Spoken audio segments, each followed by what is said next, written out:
إن هذا القرآن يهدي للتي هي أقوم ويبشر المؤمنين الذين يعملون الصالحات أن لهم أجرا كبيرا. بسم اللہ الرحمن الرحیم نحمدہ ونصلی ونسلم علی رسولہ الکریم واشہد ان لا الہ الا اللہ وحدہ لا شریک لہ واشہد ان محمدا عبدہ ورسولہ اما بعد. آج ہماری یہ کلاس گزشتہ ترتیب کے اعتبار سے 91 نمبر کلاس ہے، جس میں آج ہم انشاءاللہ تعالی سورۃ احزاب کی آیت نمبر 49 سے جو ہے وہ شروع کریں گے. اللہ سے دعا ہے کہ اللہ تعالی ہمیں سننے، سمجھنے اور عمل کرنے کی توفیق عطا فرمائے. سورۃ احزاب جو ایک مدنی سورت ہے، اور اس سورت کے اندر آنے والے احکامات کے بارے میں ہم کافی جان چکے ہیں کہ اللہ رب العزت نے اس سورت کے اندر سب سے پہلے تمہیداً کچھ احکامات دیے، اور پھر اللہ تعالیٰ نے غزوہ احزاب پہ تبصرہ فرمایا، اور ایمان والوں کے لیے اللہ تعالیٰ نے اپنی مدد کو، اس کا احسان جو ہے وہ اللہ تعالیٰ نے جتایا اور فرمایا. اور پھر اللہ تعالیٰ نے گزشتہ آیات میں کچھ احکامات ایسے دیے کہ جس طرح اللہ تعالیٰ نے مردوں کے لیے فرمایا تھا کہ لَقَدْ كَانَ لَكُمْ فِي رَسُولِ اللَّهِ أُسْوَةٌ حَسَنَةٌ، یہ مردوں اور عورتوں کے لیے عام ہے کہ اللہ کے نبی صلی اللہ علیہ وسلم کی زندگی میں تمہارے لیے بہترین نمونہ ہے. لیکن کچھ ایسی باتیں ضرور ہوتی ہیں کہ جو عورتوں کے ساتھ خاص ہیں، ان کے لیے نمونہ کیا ہو سکتا تھا.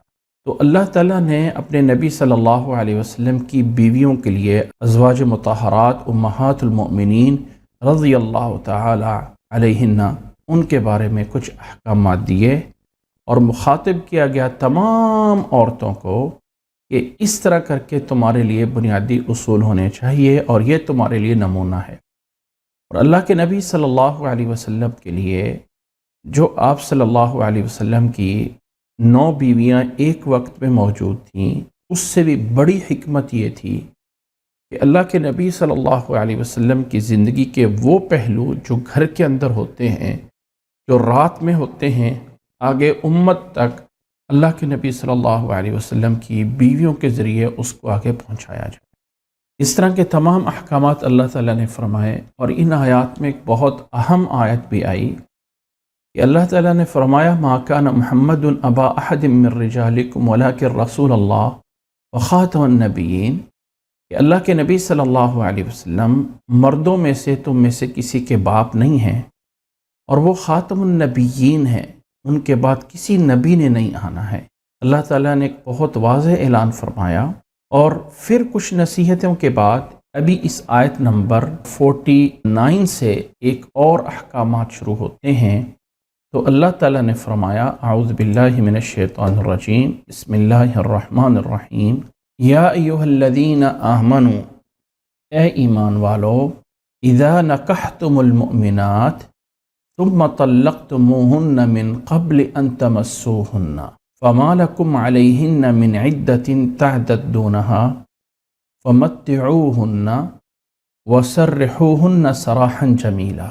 سورۃ بقرہ کے اندر پیچھے ہم نے پڑھا اللہ تعالیٰ نے فرمایا ہے کہ اگر کسی انسان نے اپنی بیوی کو طلاق دے دی اس کے پاس جانے سے پہلے اور حق مہر مقرر نہیں ہوا، تو حق مہر کتنا دینا ہے. یعنی نکاح کے اندر حق مہر کا ہونا لازم ہے، لیکن یکدم نکاح پڑھتے وقت اس کا فکس ہو جانا یہ کوئی لازم نہیں ہے. اگر بعد میں فکس ہو جائے تب بھی جائز ہے، لیکن ہونا ضروری ہے. تو اللہ تعالیٰ نے فرمایا کہ اگر تم نے عورتوں کو طلاق دے دی حق مہر مقرر ہونے سے پہلے، تو پھر ان کو طلاق دیتے وقت کچھ دینا ہے. ہاں، ان کو اپنی استطاعت کے مطابق کچھ نہ کچھ دے کے پھر بھیجو. اور اگر حق مہر مقرر تھا تو پھر آدھا حق مہر تھا۔ یہ والی بات صورت بقرہ میں آ گئی۔ یہاں پہ اللہ تعالیٰ نے فرمایا ہے کہ عورت کی جو عدت ہے، ایک ایسی عورت جس کے پاس خامد آیا ہی نہیں، نکاح ہوا ہے، رخصتی نہیں ہو سکی ہے، نکاح ہو گیا تھا، کوئی ایسی آپس میں خاندان میں کوئی پرابلم ہو گئی کہ عورت کے پاس خامد آنے سے پہلے ہی طلاق ہو گئی، تو اب عورت کی عدت کیا ہے؟ اب یہ کنفرم ہے کہ عورت اور خامد کا ملاپ نہیں ہوا ہے، تو ایسی صورت میں عدت کیا، کس لیے عدت؟ اس لیے ہوتی ہے جس کی دو وجہ ہوتی ہیں۔ ایک تو خامد بیوی کے کہیں بیوی کے پیٹ میں کوئی ایسا ماں کے رحم میں کوئی بچہ نہ ہو تاکہ آگے رشتہ ہونے سے پہلے اس میں کوئی اختلاط نہ ہو جائے، تو 3 مہینے تک، یعنی 3 مینسز تک اس عورت کی عدت ہوتی ہے۔ لیکن جس کے بارے میں کنفرم یہ بات ہے کہ طلاق ہو گئی ہے نکاح کے بعد اور خامد بیوی آپس میں نہیں ملے ہیں، تو ایسی صورت میں عدت کیا ہونی چاہیے؟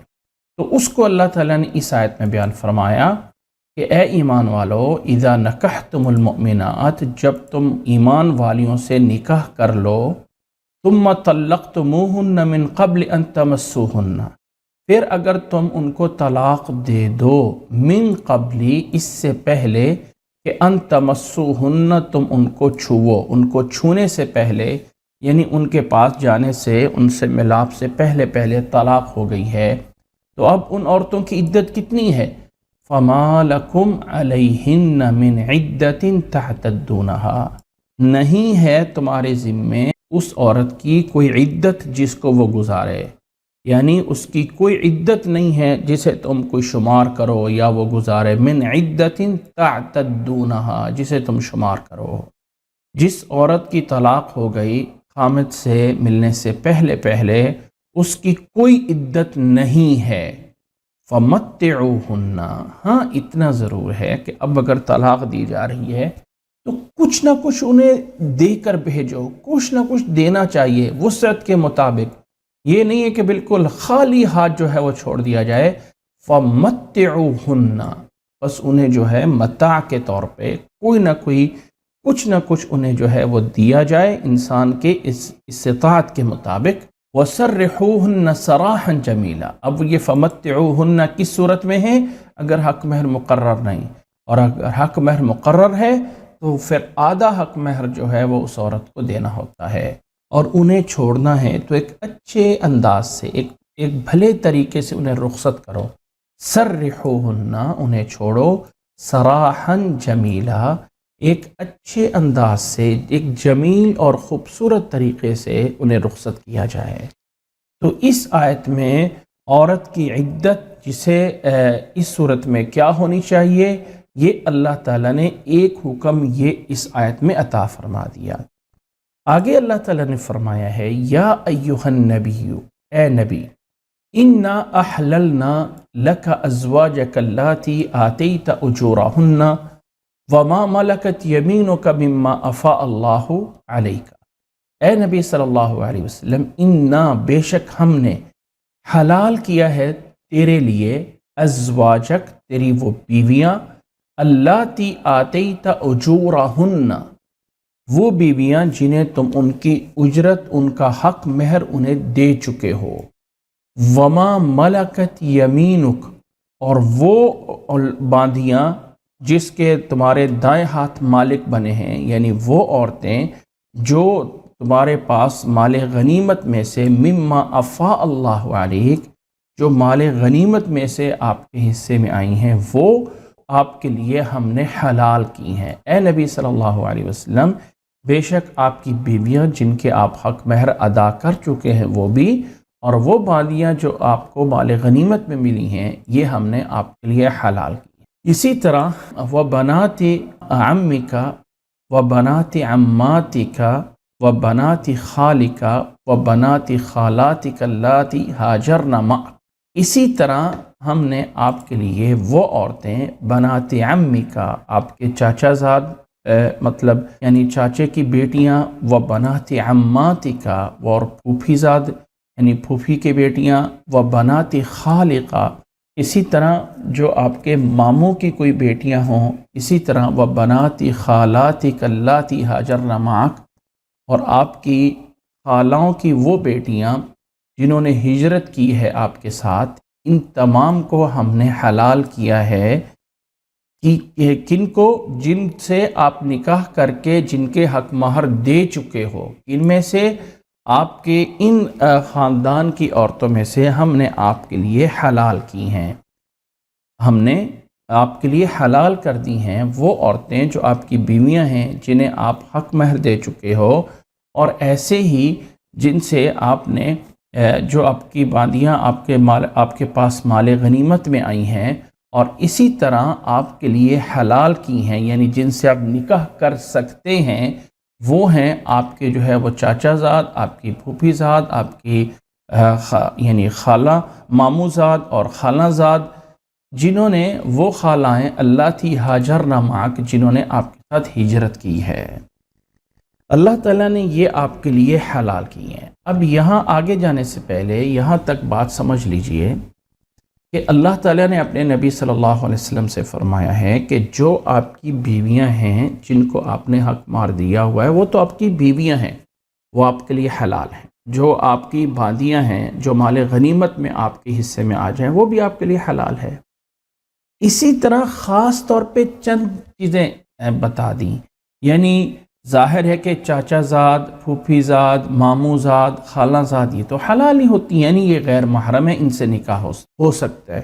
یہاں پہ اس کو بتانے کا مقصد یہ ہے، پھوپھی زاد یا چاچا زاد یا یہ اس لیے بتایا کہ حضرت زینب رضی اللہ تعالی عنہ جس کا نکاح حضرت زید رضی اللہ تعالی عنہ سے کروایا تھا اور وہاں پہ نبھا نہیں ہو سکا تھا، جیسے ہم پچھلی کلاس میں جان چکے ہیں، تو اللہ تعالیٰ نے فرمایا کہ اللہ تعالیٰ اس رسم کو توڑنا چاہتا تھا جو جاہلیت کی رسم تھی، جو جاہلیت میں رسم چلتی ہوئی آ رہی تھی کہ اڈاپٹ کیے ہوئے بیٹے کی بیوی جو ہے وہ سکی بہو کی طرح ہوتی ہے، وہ بیٹا سکے بیٹے کی طرح ہوتا ہے، حقیقی بیٹے کی طرح، اور اس بہو سے نکاح نہیں ہو سکتا۔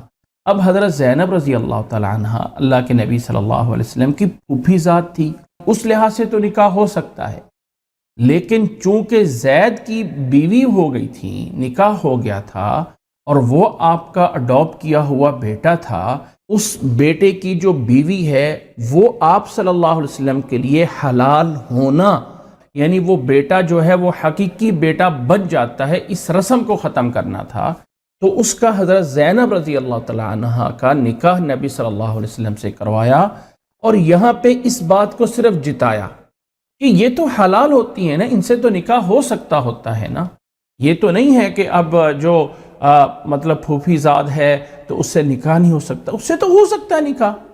تو اس لیے اس کو یہاں پہ بتایا کہ اے نبی صلی اللہ علیہ وسلم، آپ کی بیویاں جنہیں آپ حق مہر دے چکے ہو وہ تو آپ کی بیویاں ہیں، اسی طرح وہ باندیاں جو اللہ تعالیٰ نے آپ کو مال غنیمت میں سے دیں تو وہ بھی آپ کے لیے جائز ہیں۔ اسی طرح جو آپ کے ماموں زاد ہیں یا آپ کی خالہ زاد ہیں یا پھوپھی زاد ہیں یا چاچا زاد ہیں تو ان سے آپ کا نکاح ہو سکتا ہے۔ اسی طرح پھر آگے فرمایا کہ وَامْرَأَةً مُؤْمِنَةً إِن وَهَبَتْ نَفْسَهَا لِلنَّبِيِّ إِنْ أَرَادَ النَّبِيُّ أَن يَسْتَنكِحَهَا خَالِصًا لَكَ مِن دُونِ الْمُؤْمِنِينَ۔ اسی طرح وہ عورت بھی آپ کے لیے حلال ہے، وَامْرَأَةً إِن وَهَبَتْ نَفْسَهَا لِلنَّبِيِّ، جس نے اپنے آپ کو ہبہ کر دیا نبی صلی اللہ علیہ وسلم کے لیے، جس عورت نے آ کے خود اپنی طرف سے آفر دے دی کہ اے نبی میں اپنے آپ کو آپ پہ ہبہ کرتی ہوں، یہ عورت بھی آپ کے لیے حلال ہو سکتی ہے اگر کوئی ایسا آپ چاہیں۔ ان اراد النبی، اگر نبی چاہے، ان یستنکحھا، کہ اس سے نکاح کر لے، تو یہ نبی کے لیے حلال ہے۔ فرمایا خالصتا لک من دون المؤمنین، لیکن یہ والا معاملہ خالص آپ کے لیے ہے، دوسرے ایمان والے مومنوں کے لیے نہیں۔ خالصتا لک من دون المؤمنین، اللہ کے نبی صلی اللہ علیہ وسلم کے جو خصوصیات ہیں، جو خاصے ہیں، جو اسپیشل آپ صلی اللہ علیہ وسلم کے لیے حکم ہے، ان میں سے یہ حکم تھا کہ اگر کوئی عورت آ کے نبی صلی اللہ علیہ وسلم سے کہہ دے کہ میں اپنے آپ کو آپ پہ ہبہ کرتی ہوں، تو نبی صلی اللہ علیہ وسلم اس کو اپنے نکاح میں لے سکتے ہیں، جائز ہے۔ لیکن یہ والا حکم صرف اللہ نے فرمایا خالصتاً لک من دون المؤمنین، مومنوں کے علاوہ خالص ہے آپ کے لیے۔ ایک بات یہ ہے۔ دوسرا یہ ہے کہ دوسرے ایمان والوں کے لیے سورۃ نساء میں ہم پڑھ چکے ہیں کہ نکاح کرو تم 2 سے یا 3 سے یا 4 سے، اگر انصاف نہیں کر سکتے تو 1 سے۔ گویا کہ اللہ کے نبی صلی اللہ علیہ وسلم کے علاوہ تمام مردوں کو زیادہ سے زیادہ میکسیمم ایک وقت میں 4 بیویاں کرنے کی اجازت ہے، لیکن اللہ کے نبی صلی اللہ علیہ وسلم کی ایک وقت میں تو 9 بیویاں تھیں، تو اللہ تعالیٰ نے اس میں بتایا کہ آپ کے لیے وہ جائز ہیں، وہ بات بھی آپ کے لیے خالص ہے مومنوں کے علاوہ، کیونکہ مومنوں کے لیے تو 4 سے زیادہ جائز نہیں ہے، لیکن آپ صلی اللہ علیہ وسلم جنہیں آپ حق مہر دے کے اپنے نکاح میں لا چکے ہیں، وہ آپ صلی اللہ علیہ وسلم کے لیے حلال ہیں۔ قد علمنا ما فرضنا، اللہ نے فرمایا قد علمنا، تحقیق ہم نے اچھی طرح جان لیا ہے، ما فرضنا علیہم فی ازواجہم، کہ ہم نے دوسرے لوگوں کے لیے، ایمان والوں کے لیے ان کی بیویوں کے بارے میں کیا حکم احکامات دیے ہیں، ہم انہیں بخوبی جانتے ہیں۔ وما ملکت ایمانہم، اور ان کے جو دائیں ہاتھ مالک بنے ہیں، یعنی ان کی باندیوں کے بارے میں بھی جو ہم نے حکم دیے ہیں ان کے بارے میں ہم خوب جانتے ہیں دوسروں کے بارے میں۔ لِكَيْ لَا يَكُونَ عَلَى الْمُؤْمِنِينَ حَرَجٌ، تاکہ آپ پہ کوئی حرج نہ ہو۔ وَكَانَ اللَّهُ غَفُورًا رَحِيمًا، اور اللہ تعالیٰ غفور الرحیم ہے، معاف کرنے والا ہے، رحم کرنے والا ہے۔ تو گویا کہ اللہ کے نبی صلی اللہ علیہ وسلم کے لیے آپ کی موجودہ بیویاں آپ کے لیے جائز ہیں، جو باندھی وہ جائز ہے، جو عورت اپنے آپ کو آپ پہ ہبہ کر دے وہ آپ صلی اللہ علیہ وسلم کے لیے خالص ہے۔ اللہ تعالیٰ نے فرمایا لوگو تم زیادہ نہیں جانتے ہو، اللہ نے فرمایا ہم زیادہ جانتے ہیں بہتر کیا ہے، اس لیے جو ہم نے کہا ہے وہ صحیح کہا ہے۔ اس آیت میں جہاں تک ہم یہ بات سمجھ چکے ہیں تو چند ایک باقی باتیں بھی سمجھ لینا چاہیے۔ اللہ کے نبی صلی اللہ علیہ وسلم کے بارے میں فرمایا اللاتی آتیت اجورہن، کہ وہ بیویاں جن کا حق مہر آپ ادا کر چکے ہیں۔ اللہ کے نبی صلی اللہ علیہ وسلم کی بیویوں کا حق مہر کتنا تھا؟ حضرت صفیہ رضی اللہ تعالی عنہ اور حضرت جویریہ رضی اللہ تعالی عنہ، ان دونوں کا حق مہر تو اللہ کے نبی صلی اللہ علیہ وسلم کی طرف سے انہیں آزاد کر دینا، یہی حق مہر مقرر کیا گیا تھا، کیونکہ وہ حضرت صفیہ جنگ میں آ کے قید ہوئی تھیں، اور جویریہ رضی اللہ تعالی عنہ آپ صلی اللہ علیہ وسلم کے لیے مقوقس کے بادشاہ نے بھیجا تھا، تو اللہ کے نبی صلی اللہ علیہ وسلم نے ان کی آزادی ہی ان کا حق مہر رکھا۔ لیکن اس کے علاوہ حضرت ام حبیبہ رضی اللہ تعالی عنہ، ان کا حق مہر نجاشی نے ادا کیا تھا۔ حضرت ام حبیبہ رضی اللہ تعالی عنہ یہ اس وقت حبشہ میں تھی جب ان کے خامد عبید اللہ بن جحش الاسدی وفات پا گئے تھے، تو اللہ کے نبی صلی اللہ علیہ وسلم سے وہیں پہ جو ہے وہ نکاح کیا تھا، اور بہت بڑا جو ہے وہ اللہ کے نبی صلی اللہ علیہ وسلم کے لیے نجاشی نے وہاں پہ اس نے ولیمے کا بھی بندوبست کیا، اور وہاں سے اللہ کے نبی صلی اللہ علیہ وسلم کے لیے نکاح کر کے ام المؤمنین حضرت ام حبیبہ رضی اللہ تعالیٰ عنہ کو وہاں سے جو ہے وہ بھیج دیا تھا، اور ان کا حق مہر جو ہے وہ اس وقت 400 دینار، سونے کا سکہ دینار حق مہر جو ہے وہ ادا کیا تھا اور نجاشی بادشاہ نے حبشہ میں۔ 400 دینار بہت بڑا ہے، یعنی 20 دینار پہ آ کے زکوٰۃ شروع ہو جاتی ہے، جس کو ہم تقریباً 7 تولے سونے کے قریب کہتے ہیں۔ 20 دینار کا وزن اتنا بنتا ہے، 20 دینار سونے کے سکوں کے کہتے ہیں، تو 400 دینار اتنا سونا ہوگا، یہ اللہ کے نبی صلی اللہ علیہ وسلم کی طرف سے نجاشی نے ام المؤمنین ام حبیبہ رضی اللہ تعالیٰ عنہ کو ادا کیا تھا۔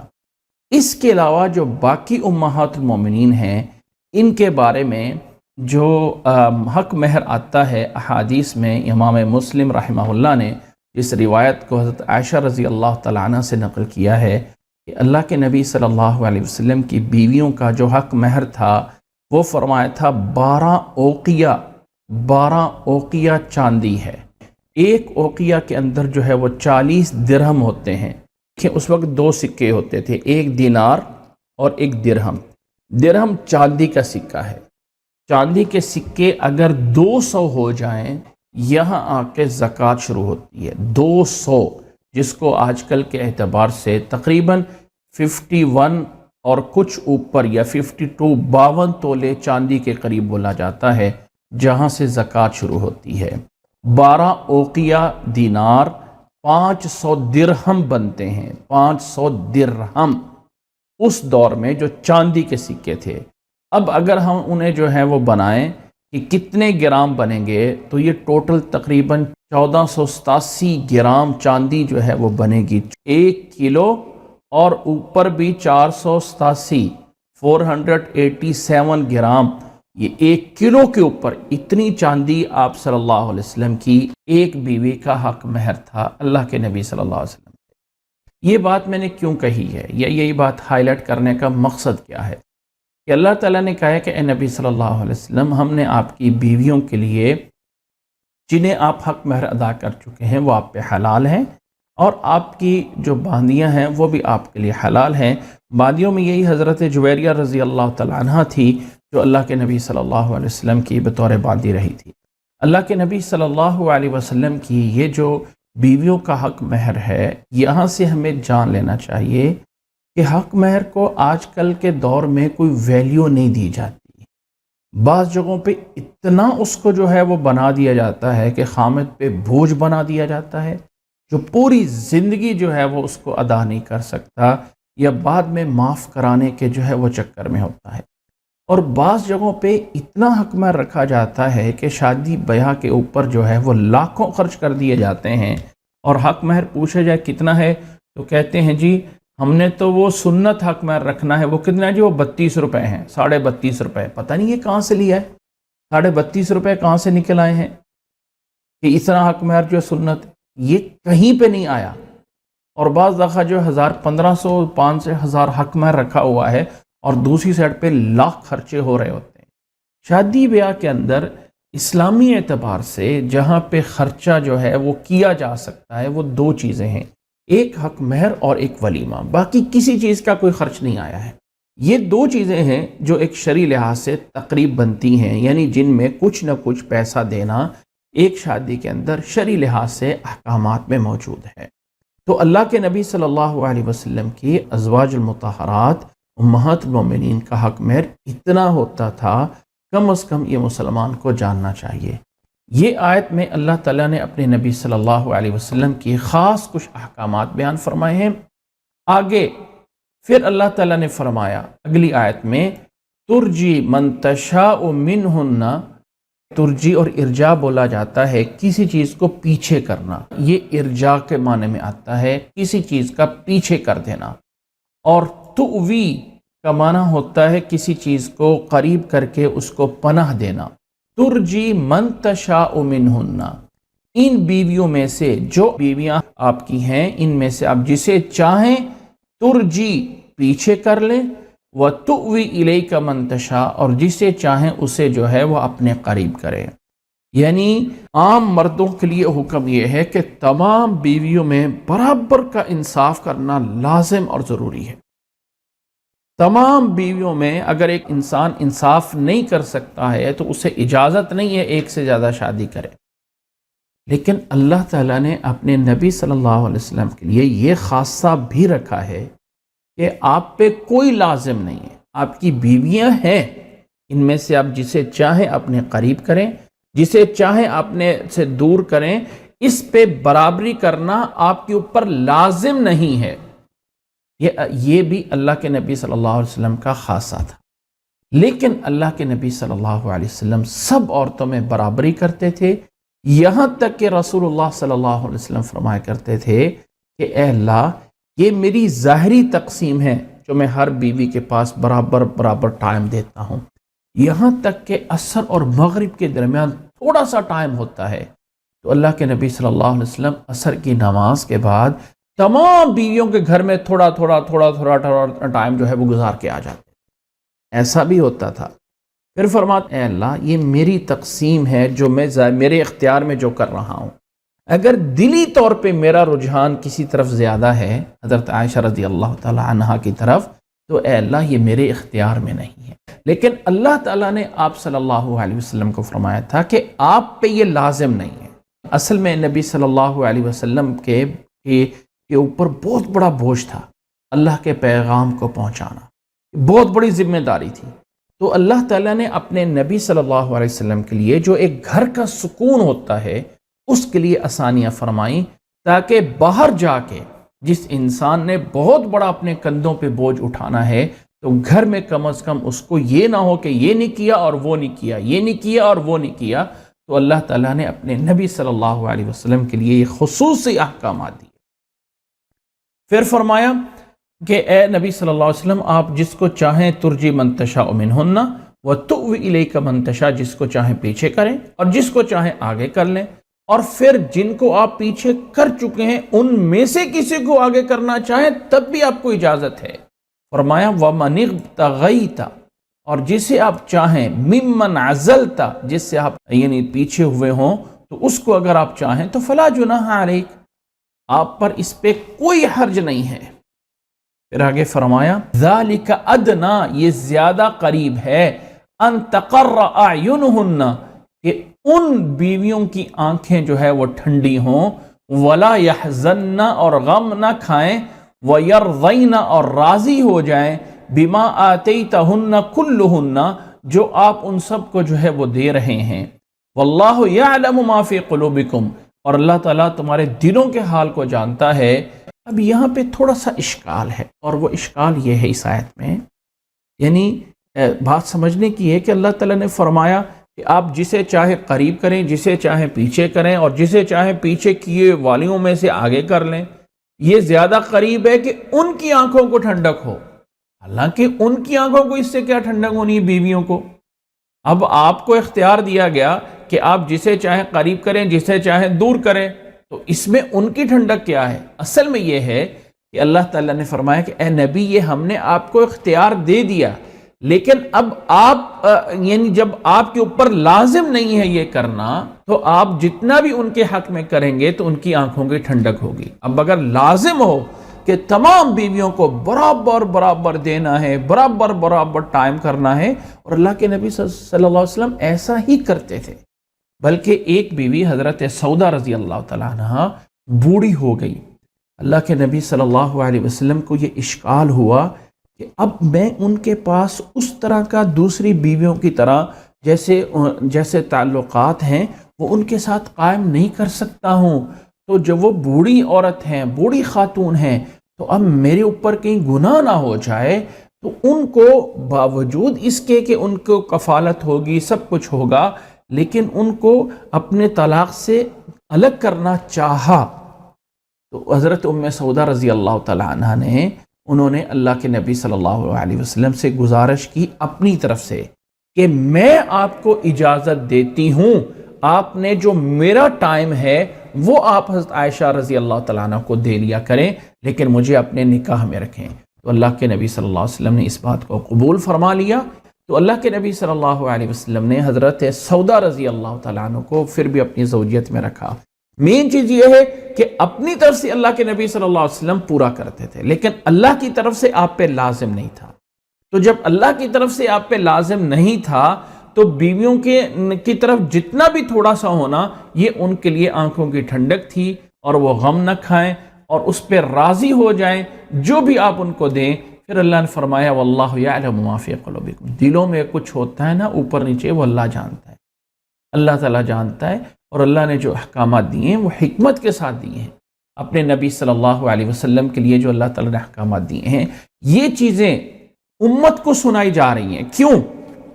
اس لیے کہ جس نبی صلی اللہ علیہ وسلم کی زندگی پہ قیامت تک کچھ لوگوں نے انگلی اٹھانی ہوگی تو اللہ تعالیٰ نے تمام باتوں کا جواب دے دیا کہ یہ جو اللہ کے نبی صلی اللہ علیہ وسلم نمونہ ہے تمام انسانوں کے لیے، آخرت تک کے آنے والے انسانوں کے لیے، تو اللہ کے نبی صلی اللہ علیہ وسلم کی جو پرائیویٹ زندگی ہے اس کے بارے میں بھی اللہ تعالیٰ نے آپ صلی اللہ علیہ وسلم کو یہ اجازت دے رکھی تھی۔ اور اللہ کے نبی صلی اللہ علیہ وسلم کی حضرت عائشہ رضی اللہ تعالیٰ عنہ جو بیوی ہیں، ان کے علاوہ تمام بیویاں اللہ کے نبی صلی اللہ علیہ وسلم کی وہ بیویاں ہیں جو بڑی خاتون تھیں، جو عمر میں بڑی تھیں، جو بیوہ خاتون تھی، اس لیے ان سے جو ہے وہ نکاح کیے گئے تاکہ جو ایک پرائیویٹ زندگی کے اصول ہیں وہ آگے امت کے سامنے جو ہے وہ آ جائیں۔ آگے اللہ تعالیٰ نے پھر فرمایا کہ اب یہ احکامات دے دیے گئے اور بیویوں کو جو پیچھے اختیار دیا گیا تھا نا کہ تم نبی کے ساتھ رہنا چاہتی ہو تو ایسے ہی رہو، اگر دنیا چاہتی ہو، اچھے حالات چاہتی ہو تو تمہیں چھوڑ دیا جاتا ہے۔ تمام بیویوں نے نبی صلی اللہ علیہ وسلم کے ساتھ رہنے کو ترجیح دی، تو اب اللہ تعالیٰ نے بھی ان بیویوں کے بعد ایک جو ہے وہ ڈیڈ لائن لگا دی، اور وہ یہ ہے کہ لا یحل، فرمایا لا یحل لک النساء من بعد، اب ان بیویوں کے بعد آپ کے لیے کوئی اور بیوی کرنا وہ حلال نہیں ہے، ولا ان تبدل بہن من ازواج، یا ان میں سے کسی کو چھوڑ کر اس کی جگہ پہ آپ کسی دوسری بیوی کو لانا چاہیں تو وہ بھی حلال نہیں ہے۔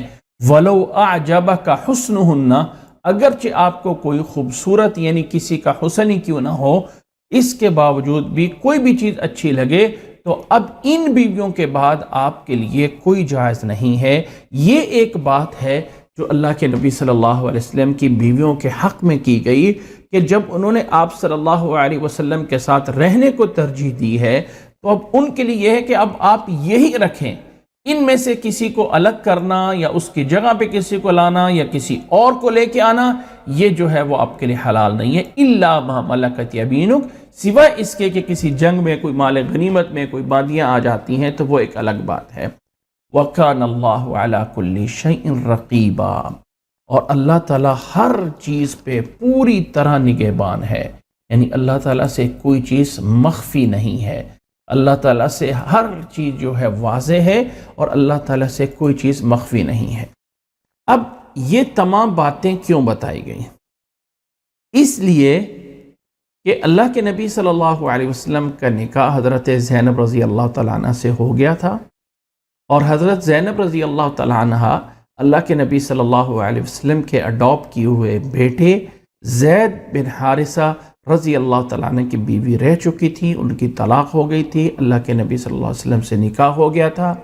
اب یہ نکاح ہو گیا تھا تو اس رسم کو توڑ دیا تھا، تو اب بجائے اس کے کہ جو باتیں ہونی تھی معاشرے میں، تو اللہ نے اپنے نبی کی اس زندگی کے بارے میں اصول اور ضابطے دے دیے۔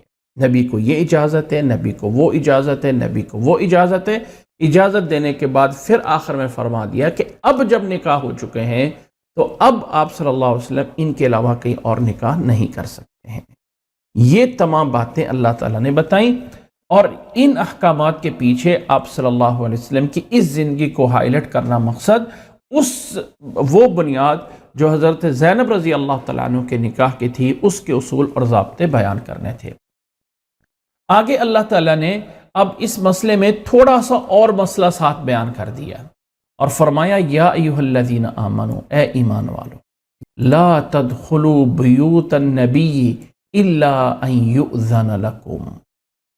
اللہ تعالیٰ نے فرمایا کہ اے ایمان والو، مت داخل ہو نبی صلی اللہ علیہ وسلم کے گھروں میں۔ لا تدخلوا بیوت النبی، نبی کے گھر میں اجازت نہیں ہے تم داخل ہو جاؤ، الا ان یؤذن لکم، الا یہ کہ تمہیں اجازت دی جائے، الی طعام، ایک ایسے کھانے کی طرف اگر تمہیں اجازت دی جائے، غیر ناظرین اناہ، کہ تم اس کھانے کے پکنے کا انتظار کرتے رہو، ایسا نہ ہو۔ اصل میں اس آیت کا بیک گراؤنڈ یہ ہے کہ حضرت زینب رضی اللہ تعالی عنہ سے جب نکاح ہوا، اب نکاح تو اللہ تعالیٰ نے آسمانوں پہ کر دیا تھا، تو نبی صلی اللہ علیہ وسلم نے حضرت زینب رضی اللہ تعالیٰ عنہ کا ولیمہ گھر میں کیا، تو ولیمہ کے لیے لوگوں کو بلایا، لوگ جو ہے وہ کھانا پکنے سے پہلے ہی گھر میں آ کے بیٹھ گئے اور پھر باتیں کرتے رہے، کھانا کھانے کے بعد بھی بیٹھے ہوئے باتیں کر رہے ہیں۔ ادھر سے اللہ کے نبی صلی اللہ علیہ وسلم کے اس دور میں اتنے بڑے گھر تو ہوتے نہیں تھے، بس ایک حجرہ سا تھا، تھوڑا سا سین ہوتا تھا، بس تھوڑا سا حجرہ ہوتا تھا، اور ایک طرف اللہ کے نبی صلی اللہ علیہ وسلم بھی ہیں، حضرت زینب رضی اللہ تعالیٰ عنہ بھی گھر میں ایک سائڈ پہ ہیں۔ اب وہ انتظار کر رہے ہیں کہ کب یہ لوگ اٹھ کے جائیں گے، اور وہ بیٹھے باتیں کر رہے ہیں۔ اب اللہ کے نبی صلی اللہ علیہ وسلم کا اخلاق یہ ہے کہ اللہ کے نبی صلی اللہ علیہ وسلم ان کو یہ نہیں کہتے اب اٹھ کے چلے جاؤ، لیکن اللہ تعالیٰ نے اپنے نبی صلی اللہ علیہ وسلم کے لیے یہ الگ سے آیت جاری کر دی کہ لوگوں، نبی کا احترام اتنا ہے، نبی کا حق اتنا ہے کہ ان کو کسی طرح بھی تکلیف نہ دی جائے، اور ایک ایسے کھانے کا بھی پکا ہی نہیں ہے کہ تم اس کے انتظار کے لیے وہاں بیٹھے ہوئے ہو، ایسا نہ کرو، جب بلائے جاؤ تب جاؤ، اور جب کھانا کھا چکو تو نکل جاؤ، اور وہاں بیٹھ کے باتیں نہ گپے نہ لگاتے رہو۔ نبی کو اس سے تکلیف ہوتی ہے اور وہ تمہیں کہنے سے جو ہے وہ شرماتے ہیں، لیکن اللہ تعالیٰ حق بات کہنے سے نہیں شرماتا ہے۔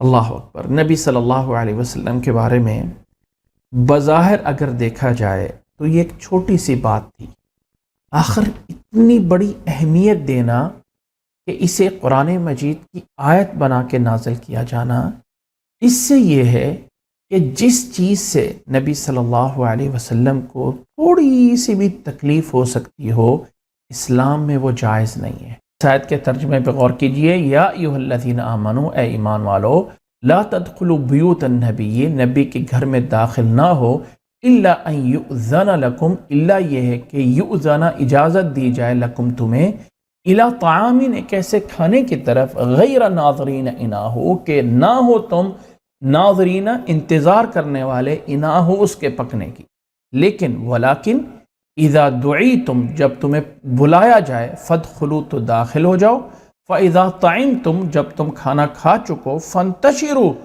تو پھیل جاؤ، یعنی چلے جاؤ، ولا مستأنسین لحدیث، اور نہ ہو کہ تم باتوں میں دلچسپی جو ہے وہ رکھنے والے ہو۔ مستأنسین استئناس سے ہوتا ہے، یعنی انس کرنے والے، باتوں میں دلچسپی لے کے بیٹھنے والے، ایسا نہ ہو۔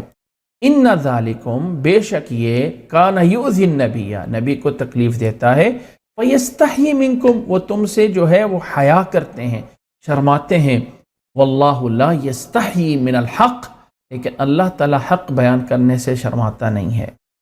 اب یہ تھا پہلا حکم۔ پھر آگے اللہ تعالیٰ نے ایک اور چیز بتائی نبی صلی اللہ علیہ وسلم کی بیویوں کے بارے میں، وَإِذَا سَأَلْتُمُوهُنَّ مَتَاعًا، اگر آپ صلی اللہ علیہ وسلم کی بیویوں سے کوئی کام پڑ جائے، کوئی چیز مانگنی پڑ جائے۔ اب یہاں پہ ذرا نوٹ کیجئے، اللہ کے نبی صلی اللہ علیہ وسلم کی بیویوں سے اگر کسی دوسرے انسان کو کوئی چیز مانگنی پڑ جائے تو کیا مانگ سکتا ہے؟ جی ہاں، مانگ سکتا ہے۔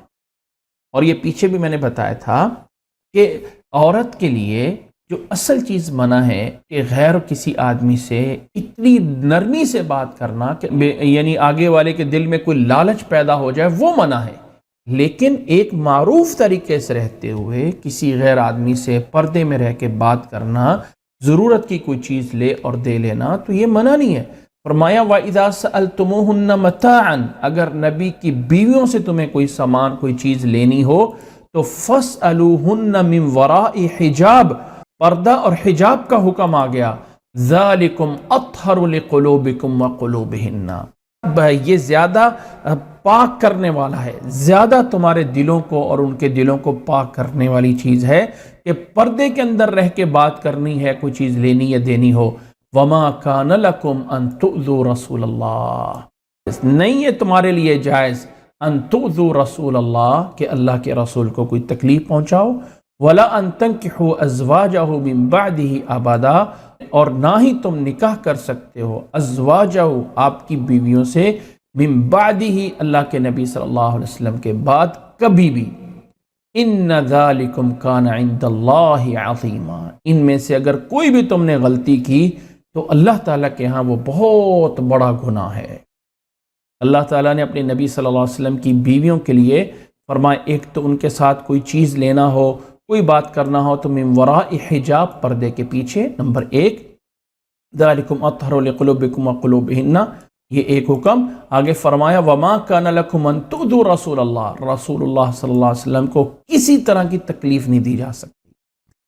تیسری بات فرمائی وَلَا أَن تَنكِحُوا أَزْوَاجَهُ مِن بَعْدِ أَبَدًا، نبی صلی اللہ علیہ وسلم کی بیویاں ازواج مطہرات امہات المؤمنین نبی صلی اللہ علیہ وسلم کے بعد بھی ان سے کسی امتی کا نکاح کرنا جائز نہیں ہے۔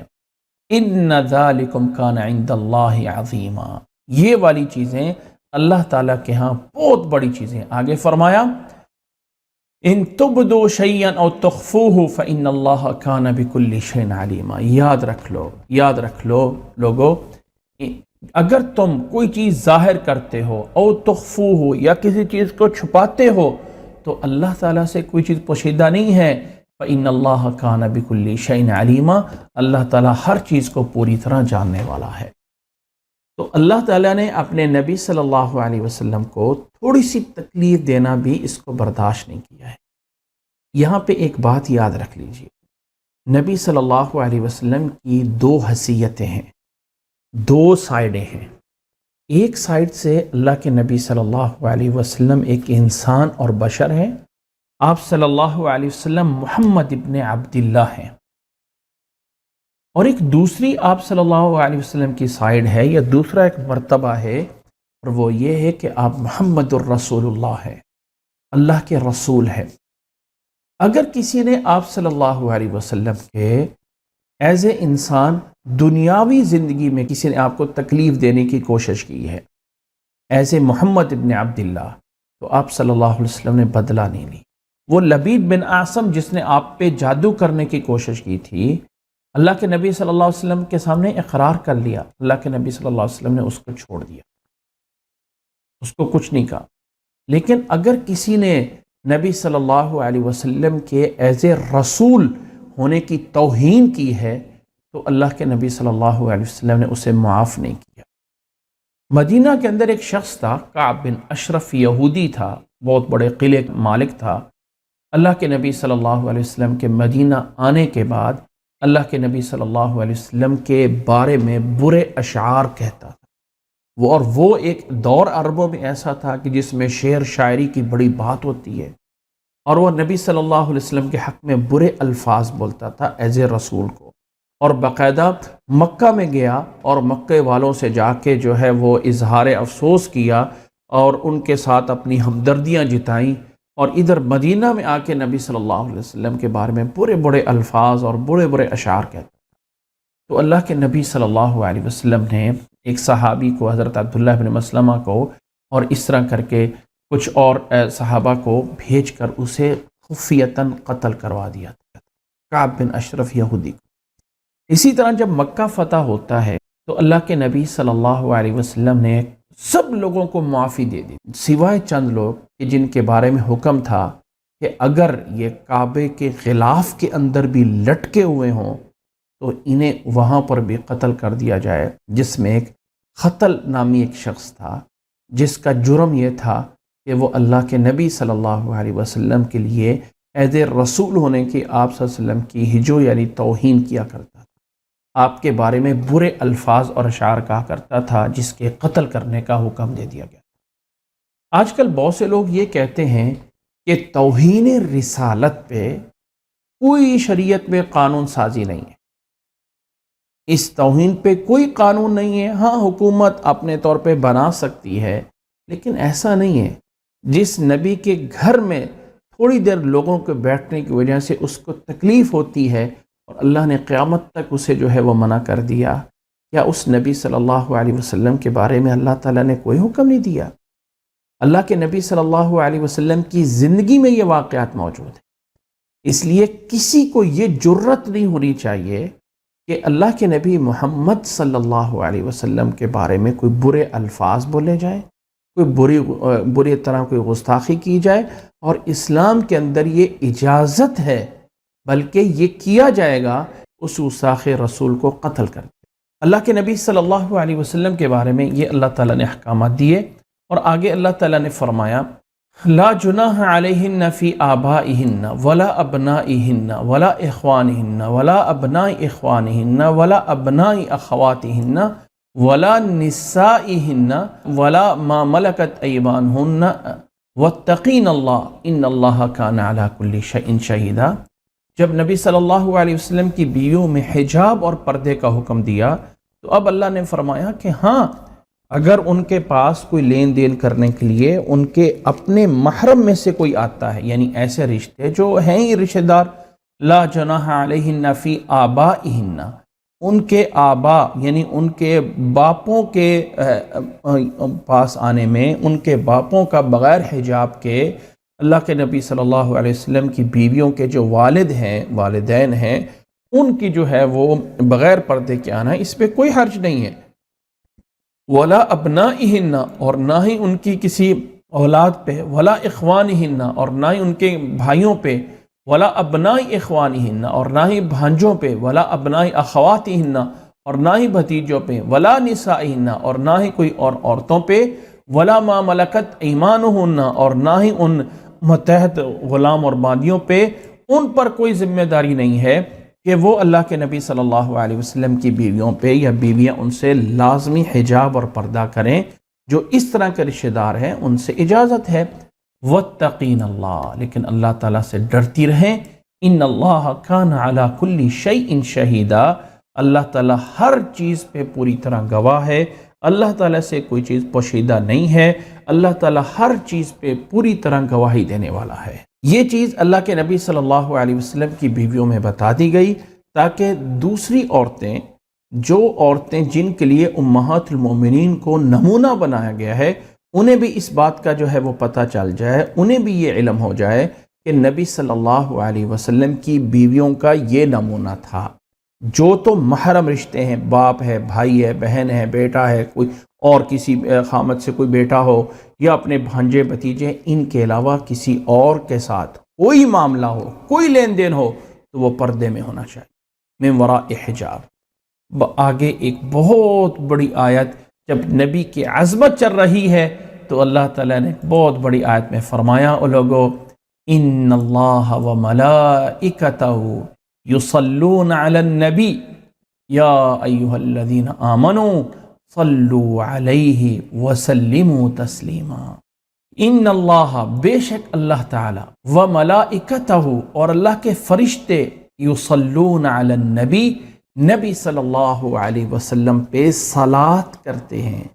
اللہ تعالیٰ کا صلاۃ کرنے کا معنی کہ اللہ تعالیٰ رحمت بھیجتا ہے، اور فرشتوں کے صلاۃ کا معنی کہ وہ رحمت کی دعا کرتے ہیں کہ اے ایمان والو، جب اللہ تعالیٰ کی ذات بھی اپنے نبی پہ رحمت نازل کرتی ہے، فرشتے بھی اپنے نبی کے حق میں، اس نبی کے حق میں رحمت کی دعا کرتے ہیں، تو اے ایمان والو، یا ایھا الذین آمنو، اے ایمان والو، صلو علیہ وسلموا تسلیما، تم بھی نبی صلی اللہ علیہ وسلم پہ صلاۃ یعنی رحمت کی دعا کرو، وسلموا تسلیما، اور سلام کرو جس طرح کے سلام کیا جاتا ہے، وسلموا تسلیما یعنی خوب اچھے طریقے سے نبی صلی اللہ علیہ وسلم پہ سلام بھیجو۔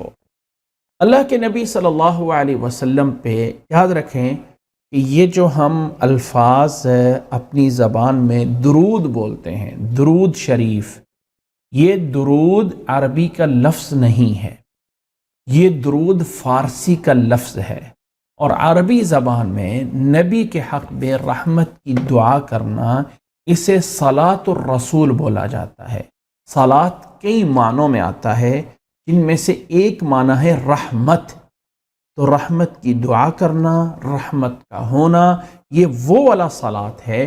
اور ایک صلاۃ وہ ہے جو ہماری نماز جو ہم اللہ کے لیے پڑھتے ہیں، وہ اقیم الصلاۃ ہے، اور نبی صلی اللہ علیہ وسلم کے حق میں جو صلاۃ ہے اس سے مراد رحمت ہے۔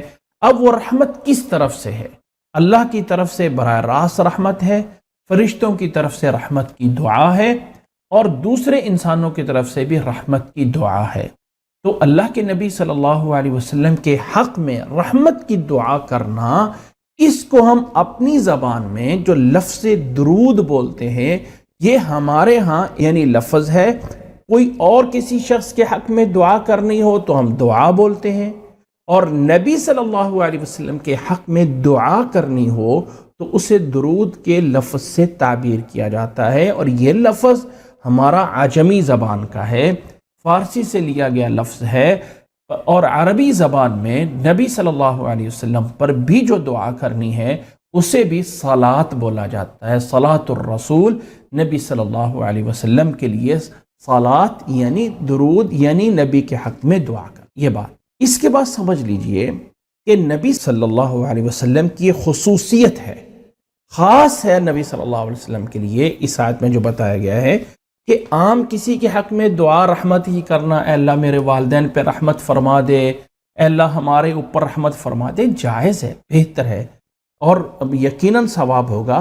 لیکن نبی کے حق میں جو رحمت کی دعا کرنا ہے، اس کو ایک الگ سے فضیلت اور مقام حاصل ہے.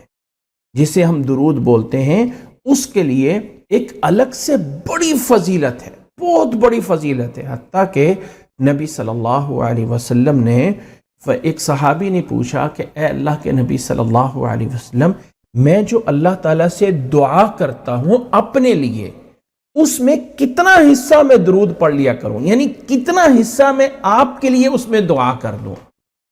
اور پھر فرمایا کہ اے اللہ کے نبی صلی اللہ علیہ وسلم، اگر میں چوتھا حصہ اپنی دعا میں سے آپ کے لیے دعا یعنی درود رحمت کی دعا وہ کر لیا کروں، یہ جائز ہے؟ آپ نے فرمایا جائز ہے، لیکن اگر زیادہ کرو تو اور بہتر ہے. تو اس نے کہا اچھا، میں اپنی دعا کا آدھا حصہ آپ صلی اللہ علیہ وسلم کے لیے دعا یعنی درود پڑھتا رہوں گا.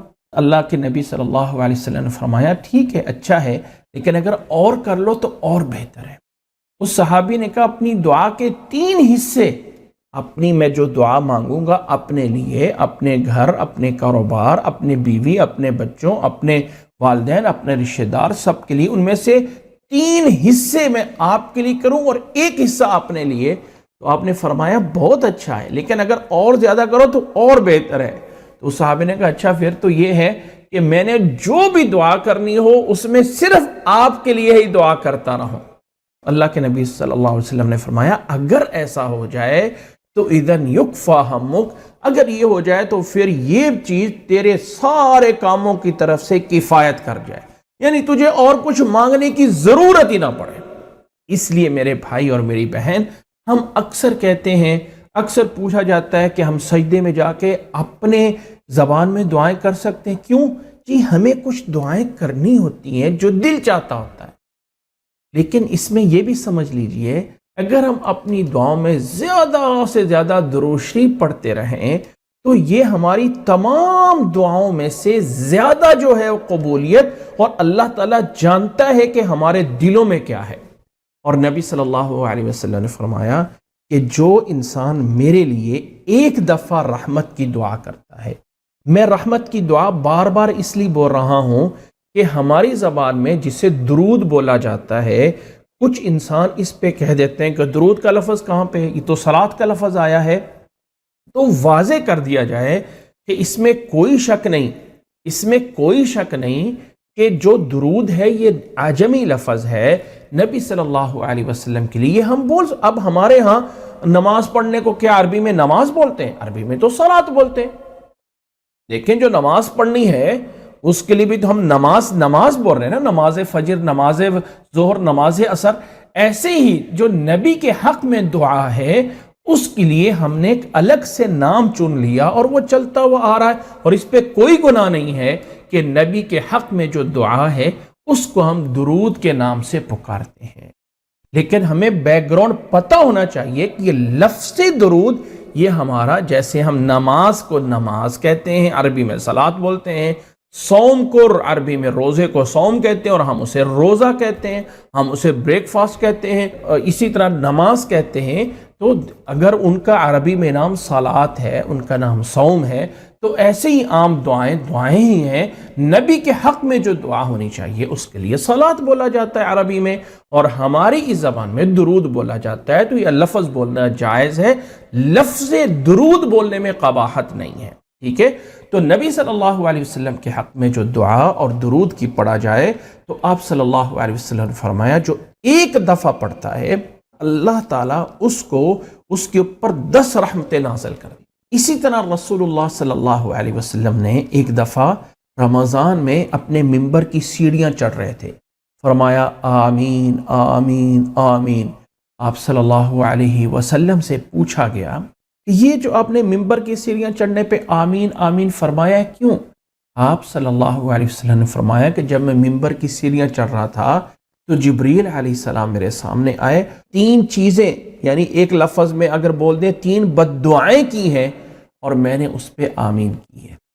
ایک ان میں سے یہ تھا کہ تعیس انف رجل ذکرت عنده ولم يصلی علیہ۔ تعیس انف رجل ویسے لفظی معنی ہے کہ اس شخص کا ناک خاک آلود ہو جائے، اور یہ محاورہ ہے جس کا مطلب ہوتا ہے کہ وہ بندہ ذلیل ہو جائے، اور اس کو تھوڑا سا سخت کرنے کے لیے ترجمہ کر دیتے ہیں کہ برباد ہو جائے وہ شخص کہ جس کے سامنے محمد صلی اللہ علیہ وسلم کا نام گرامی ذکر ہو اور وہ اس پہ درود نہ بھیجے۔ تعیس انف رجل ذکرت عنده ولم يصلی علی، جس کے سامنے میرا تذکرہ ہو رہا ہو اور وہ مجھ پہ درود نہیں بھیجتا ہے، وہ صلاۃ نہیں بھیجتا ہے، تو فرمایا اللہ کے نبی صلی اللہ علیہ وسلم نے یہ دعا جبریل علیہ السلام نے کی اور اللہ کے نبی صلی اللہ علیہ وسلم نے اس پہ آمین فرمائی۔ اس لیے یاد رکھ لیں کہ دروشی پڑھنا یہ ایک دین اسلام کی ایک عبادت ہے۔ کیا کوئی ٹائم خاص ہے اس کے پڑھنے کا؟ جی ہاں، نبی صلی اللہ علیہ وسلم نے نماز میں آخری تشہد میں تو اس کو لازم قرار دیا ہے۔ اب یہاں پہ 2 چیزیں، صلو علیہ وسلموا، سلام اور صلاۃ 2 چیزیں ہیں۔ تو صحابہ کرام نے رسول اللہ صلی اللہ علیہ وسلم سے باقاعدہ پوچھا تھا، اور یہ پوچھنا شاید اس وقت تھا کہ جب نماز میں سلام کرنا انہیں سکھا دیا گیا تھا۔ اور وہ نماز میں سلام کیسے تھا؟ جسے ہم کہتے ہیں التحیات للہ والصلوات والطیبات، السلام علیک ایہا النبی ورحمۃ اللہ وبرکاتہ، السلام علینا وعلی عباد اللہ الصالحین۔ تو اس میں باقاعدہ السلام علیک ایہا النبی باقاعدہ سلام بھیجا جاتا ہے، بول دیا جاتا۔ تو صحابہ کرام نے فرمایا کہ ہم نے سلام کرنا تو سیکھ لیا ہے، آپ پہ صلاۃ بھیجنا کیسے ہے؟ تو اللہ کے نبی صلی اللہ علیہ وسلم نے باقاعدہ سکھایا کہ اس طرح کر کے بھیجو، اللہم صلی علی محمد وعلی آل محمد کما صلیت علی ابراہیم وعلی آل ابراہیم انک حمید مجید، اللہم بارک علی محمد وعلی آل محمد کما بارکت علی ابراہیم وعلی آل ابراہیم انک حمید مجید۔ نبی صلی اللہ علیہ وسلم نے یہ الفاظ اپنے صحابہ کو سکھائے، اور یہ ہر نماز کی آخری تشہد میں لازمی پڑھنا ہے، ضروری پڑھنا ہے۔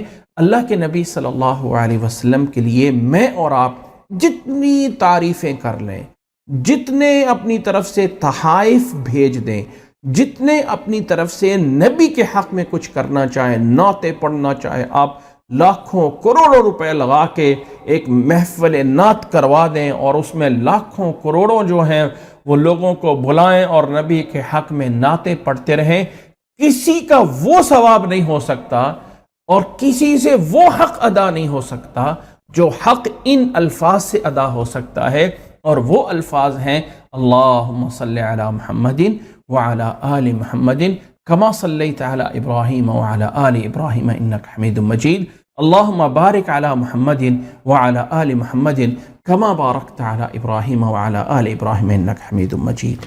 یہ والے الفاظ جو سب سے بڑی چیز میں اور آپ اپنے نبی کو دے سکتے ہیں تو وہ یہ ہے۔ یہ بڑی محبت ہے، فلاں ہے۔ سب سے زیادہ دیکھیں کہ اپنے نبی کے حق میں ہم کتنا کچھ کرتے ہیں، کیا ان الفاظ کو ہم کتنا پڑھتے ہیں۔ نبی صلی اللہ علیہ وسلم نے جمعے والے دن زیادہ سے زیادہ دروشی پڑھنے کا حکم دیا ہے۔ اسی طرح روزانہ صبح کے ٹائم 10 دفعہ اور شام کے ٹائم 10 دفعہ اللہ کے نبی صلی اللہ علیہ وسلم کے لیے دروشی پڑھنا، یہ اللہ کے نبی صلی اللہ علیہ وسلم سے مسنون ہے۔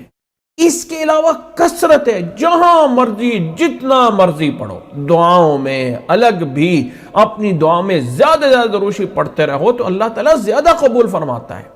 بلکہ اللہ کے نبی صلی اللہ علیہ وسلم سے ترمذی میں حضرت عبداللہ بن مسعود رضی اللہ تعالیٰ عنہ کی حدیث موجود ہے کہ میں نبی صلی اللہ علیہ وسلم کے قریب بیٹھ کے دعا کر رہا تھا۔ سب سے پہلے میں نے اللہ کی تعریف کی، پھر نبی صلی اللہ علیہ وسلم پہ دروشی بھیجا، پھر اپنے حق میں دعا کرنا شروع کی، تو اللہ کے نبی صلی اللہ علیہ وسلم نے فرمایا سل تعطا، سل تعطا، اب مانگو اب دیے جاؤ گے۔ تو دعا کے اندر درود شریف پڑھنا یہ ایک قبولیت کی چیز ہے، دعا کی قبولیت ہے کہ اس سے جو ہے وہ دعا قبول ہو رہی ہوتی ہے، یہ جگہ ہے۔ اس کے علاوہ کوئی اور مسنون باقاعدہ فکس نہیں ہے کہ آپ صبح ٹائم پوری ایک تسبیح کریں درود کی، شام کے ٹائم پوری کریں تو اس کو ویسے ثواب ہے، لیکن جو سنت ہے وہ 10 دفعہ صبح ہے اور 10 دفعہ شام کے ٹائم ہے جو مسنون سے ثابت ہے۔ اس کے علاوہ یعنی فکس صبح کے ٹائم 100 دفعہ یا شام کے ٹائم 100 دفعہ پڑھنے میں ثواب ہوگا، لیکن اس کو سنت نہ سمجھا جائے، ٹھیک ہے۔ اس کے علاوہ کثرت سے پڑھنا ہے، لیکن بہت ساری ایسی یاد رکھیں ہمارے مسلمانوں میں بدعات آ جاتی ہیں کہ ان بدعات کو لوگ آہستہ آہستہ ثواب بنا لیتے ہیں۔ اس درود شریف کے بارے میں بہت سارے الفاظ بنائے ہوئے ہیں لوگوں نے، اللہ کے نبی صلی اللہ علیہ وسلم سے بھی بہت سارے الفاظ روایت کیے گئے، بہت سارے الفاظ ہیں جو نبی صلی اللہ علیہ وسلم کی طرف سے روایت کیے گئے ہیں کہ اللہ کے نبی صلی اللہ علیہ وسلم سے یہ بھی درود پڑھ سکتے ہو، یہ بھی پڑھ سکتے ہو، یہ بھی پڑھ سکتے ہو، بہت سارے الفاظ ہیں۔ لیکن کچھ لوگوں نے اپنی طرف سے بنائے ہوئے ہیں، اپنی طرف سے آپ ہر لفظ بنا سکتے ہیں جس سے نبی صلی اللہ علیہ وسلم پہ درود یعنی رحمت کی دعا ہو رہی ہو، بس اس لفظ میں کوئی خلاف شرع بات نہ ہو۔ خلاف شرع مطلب عقیدے کے خلاف، نبی صلی اللہ علیہ وسلم کے حق میں وہ باتیں کر دینا جو حد سے گزر رہی ہوں وہ جائز۔ مثال کے طور پہ لفظ صلی اللہ علیہ وسلم جو میں اور آپ جلدی جلدی بول رہے ہیں، صلی اللہ علیہ وسلم، یہ بھی باقاعدہ سند کے ساتھ ایسا نہیں ہے کہ نبی صلی اللہ علیہ وسلم سے لے کے اب تک آیا، لیکن چونکہ اس میں ہم کہتے ہیں صلی اللہ تعالیٰ رحمت بھیجے اپنے نبی پہ اور وسلم اور سلام بھیجے تو معنی پورا ہو رہا ہے۔ تو کوئی لفظ بھی ایسا بول سکتے ہیں۔ آپ یہ بھی کہہ سکتے ہیں الصلاۃ والسلام علیک یا رسول اللہ، الفاظ بولنے میں کوئی قباحت نہیں ہے، لیکن اگر پیچھے نظریہ رکھا جائے کہ میں لفظ جو بول رہا ہوں اللہ کے نبی براہ راست سن رہے ہیں اور اللہ کے نبی حاضر اور ناظر ہیں، یعنی اللہ تعالیٰ اس کائنات میں پوری میں دیکھ رہا ہے اور اللہ تعالیٰ اپنی قدرت کے ساتھ حاضر ہے، اللہ تعالیٰ شاہ رگ سے بھی زیادہ قریب ہے۔ اب کچھ لوگ اگر یہ نظریہ قائم کر لیں کہ نبی بھی ایسا ہی ہے، وہ ہر جگہ پہ موجود ہے، تو یہ صحیح نہیں، یہ نظریہ اور عقیدہ رکھنے جائز نہیں ہے۔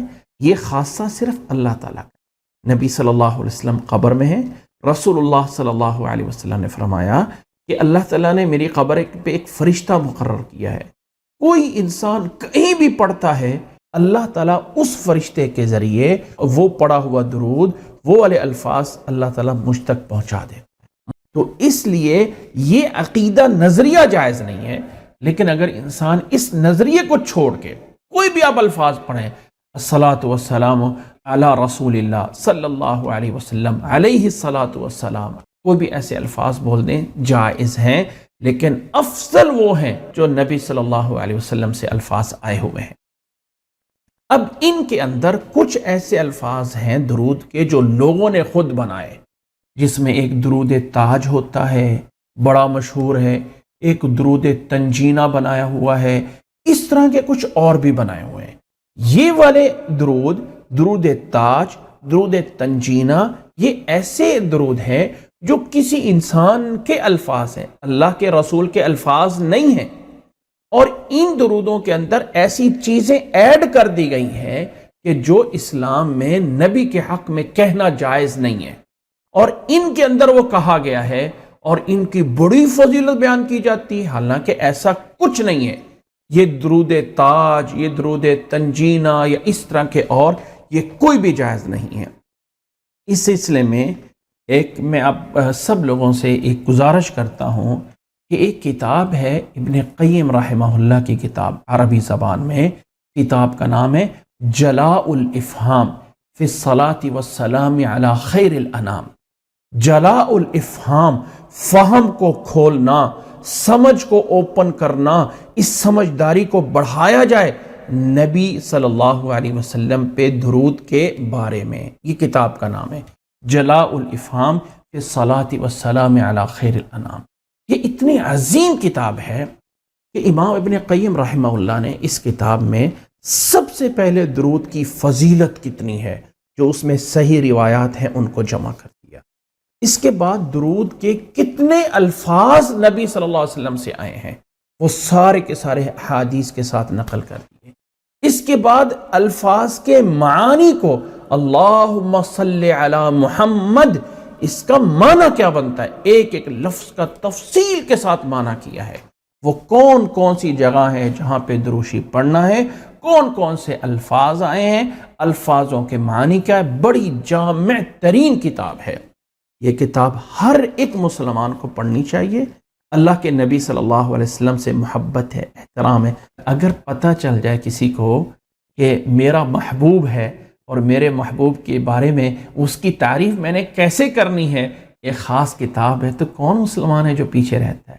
صرف نبی کے حق میں دعویٰ کیا جاتا ہے. یہاں پہ میں ایک چھوٹا سا شارٹ کٹ بتا دیتا ہوں کہ اس کتاب کا اردو میں ترجمہ ہو چکا ہے، اور اردو میں اس کتاب کا نام ہے الصلاۃ والسلام علی رسول اللہ. اور مزید شارٹ کٹ کر دیتا ہوں کہ ہماری ویب سائٹ ہے الاحسان.com. آپ اس ویب سائٹ کے تھوڑا سا نیچے جائیں تو ایک سیکشن ملے گا بکس کا. باقاعدہ بکس پڑھی ہیں کہ یہ آپ ان کو پڑھ سکتے ہیں. اس میں PDF میں یہ کتاب باقاعدہ موجود ہے. اب یہاں پہ میں تھوڑی سی بات اور کرتا جاؤں کہ کسی چیز میں بھی غلو کرنا جائز نہیں ہے. حد سے گزرنا اسلام میں جائز نہیں، چاہے وہ نبی کے حق میں کیوں نہ ہو. جو اللہ تعالیٰ نے حد بندی لگا دی ہے نا، اللہ اللہ ہے اور رسول رسول ہے. اگر آپ کہیں کہ یہ دونوں مکس ہو کے ایک ہو گیا ہے اور ایسے الفاظ درود کے بول دیں کہ جو آسمان پہ احد تھا، جو آسمان پہ احد تھا وہ زمین پہ احمد بن کے آ گیا ہے، یا احمد اور احد میں فرق صرف میم کا ہے، میم نکال دو تو احد اور احمد ایک ہی بن جاتے ہیں، یہ جائز نہیں ہے.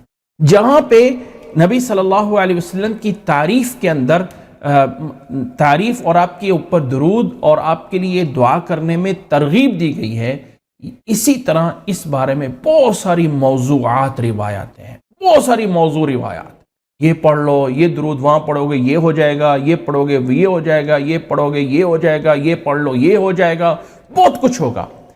ایک بات نوٹ کر لیجئے، آج ذہن میں نشین کر لیجئے کہ مسنون جو جگہ ہے درود کی، جمعے والے دن کثرت سے درود کرنا، جمعے والے دن کوئی ٹائم لیمٹ نہیں ہے. جو عصر کے بعد 80 دفعہ درود پڑھنے کی روایت اور خاص درود بتایا جاتا ہے، وہ روایت نبی صلی اللہ علیہ وسلم سے نہیں ہے. جمعے والے دن عصر کی نماز کے بعد جو 80 دفعہ اللہم صلی علی النبی الامی یہ درود پڑھے گا 80 سال کے گناہ معاف ہو جائیں گے، یہ روایت ضعیف ہے. ویسے جمعے والے دن کثرت سے درود پڑھنا نبی صلی اللہ علیہ وسلم کی طرف سے آیا ہے، نمبر 1. نمبر 2، صبح اور شام 10 دفعہ یہ مسنون جگہ ہیں. اس کے علاوہ کوئی فکس ٹائم نہیں ہے. ہاں نماز کے اندر تو ہے ہی ہے اللہم صلی علی محمد، لیکن اس کے علاوہ اور کوئی جگہ فلاں ٹائم پہ فلاں درود ہے، فلاں اس طرح کی اگر کوئی فکس جگہ آتی ہے تو سمجھ لیجئے کہ وہ روایت اللہ کے نبی صلی اللہ علیہ وسلم کی طرف سے نہیں ہے. مزید اس کتاب کو پڑھیے، اس کو آگے ریفر کیجئے. اللہ کے نبی صلی اللہ علیہ وسلم کے یہ درود کے بارے میں چند ایک باتیں ہیں جن کا سمجھنا ضروری ہے. اللہ کے نبی صلی اللہ علیہ وسلم کے الفاظ جیسے میں نے بتایا ہے کہ آپ کسی طرح کے الفاظ بول سکتے، صلی اللہ علیہ وآلہ وسلم بول سکتے ہیں، کسی علیہ الصلاۃ والسلام بول سکتے ہیں. اب اللہ کے نبی صلی اللہ علیہ وسلم کے روضہ مبارک پہ اگر ہم جاتے ہیں، عام قبرستان میں جب ہم داخل ہوں تو قبروں والوں کے لیے کیا دعا موجود ہے؟ السلام علیکم یا اہل القبور. اب کیا ہم وہاں سے مراد لیتے ہیں کہ سارے قبریں والے سن رہے ہیں؟ نہیں، اس میں تو کوئی مسلمان تو ہوگا، ہو سکتا ہے کوئی فاسق بھی ہو، کوئی گنہگار بھی ہو، کوئی اچھا بھی ہو، کوئی برا بھی ہو. ہم سب کو کہتے ہیں السلام علیکم یا القبور، تو اس کا مطلب یہ نہیں ہوتا کہ وہ ہماری بات سن رہے ہیں. نہیں، یہ سلام ایک دعا ہے، اللہ تعالیٰ ان پہ سلامتی کرے. نبی صلی اللہ علیہ وسلم کی قبر مبارک پہ جیسے ہم قبرستان میں بول سکتے ہیں تو نبی کی قبر پہ بھی اولا بول سکتے ہیں کہ الصلاۃ والسلام علیک یا رسول اللہ، جائز ہے، بول سکتے ہیں.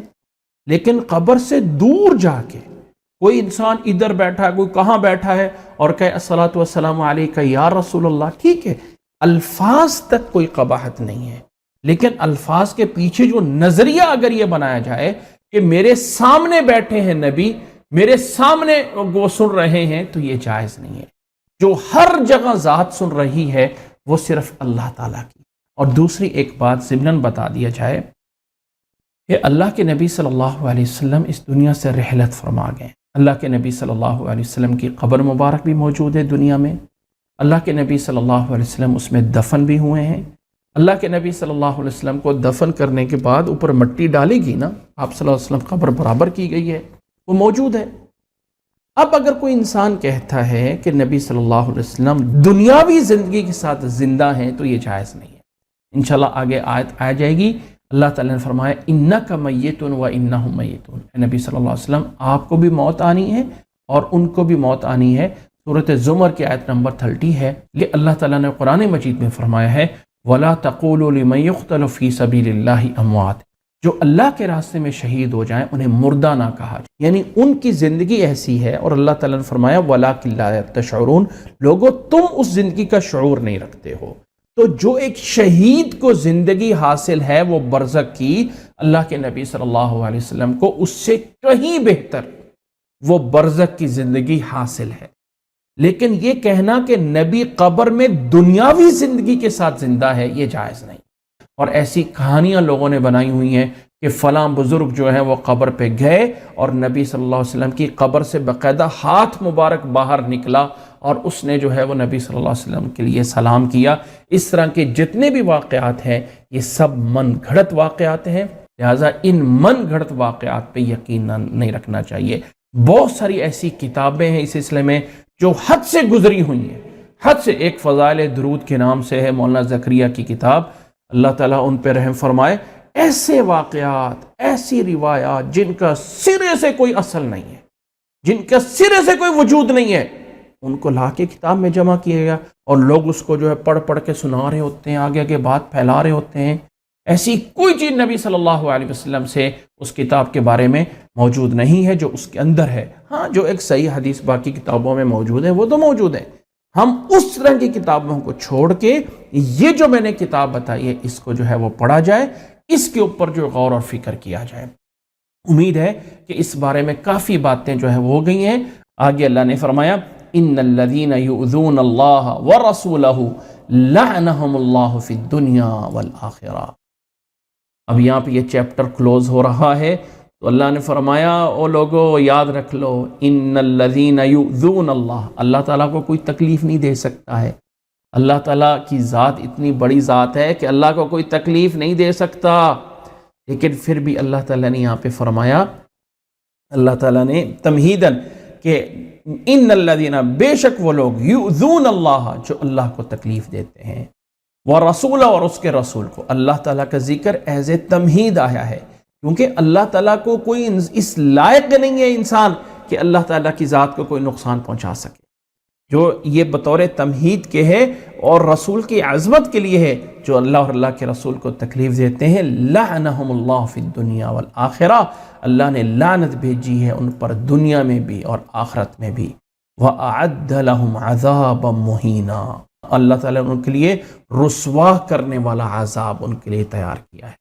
اب چونکہ نبی کے بارے میں ہے تو اللہ تعالیٰ نے ایمان والوں کو پیچھے نہیں چھوڑا، فرمایا وَالَّذِينَ يُؤْذُونَ الْمُؤْمِنِينَ وَالْمُؤْمِنَاتِ، جو تکلیف دیتے ہیں ایمان والے مومن مردوں کو اور مومن عورتوں کو، بغیر مکتسبوا، بغیر کسی جرم کے، بغیر کسی ان کی وجہ کے جا کے ایمان والوں کو برا بھلا کہتے ہیں اور عورتوں کو، مومن عورتوں کو برا بھلا کہتے ہیں، تو یاد رکھ لو فَقَدِ احْتَمَلُوا بُهْتَانًا وَإِثْمًا مُبِينًا، تحقیق انہوں نے اپنے اوپر جو ہے وہ بہت بڑی بہتان کو اٹھایا ہے، وَإِثْمًا مُبِينًا، اور بڑے واضح گناہ جو ہے انہوں نے کیا ہے۔ فَقَدِ احْتَمَلُوا بُهْتَانًا وَإِثْمًا مُبِينًا، انہوں نے بڑا ایک صریح بہتان، یعنی تکلیف دینا ایمان والے لوگوں کو، ایمان والی عورتوں کو بغیر کسی جرم کے، بہت بڑی بہتان ہے اور بہت بڑا گناہ ہے۔ اللہ تعالیٰ اس سے محفوظ فرمائے۔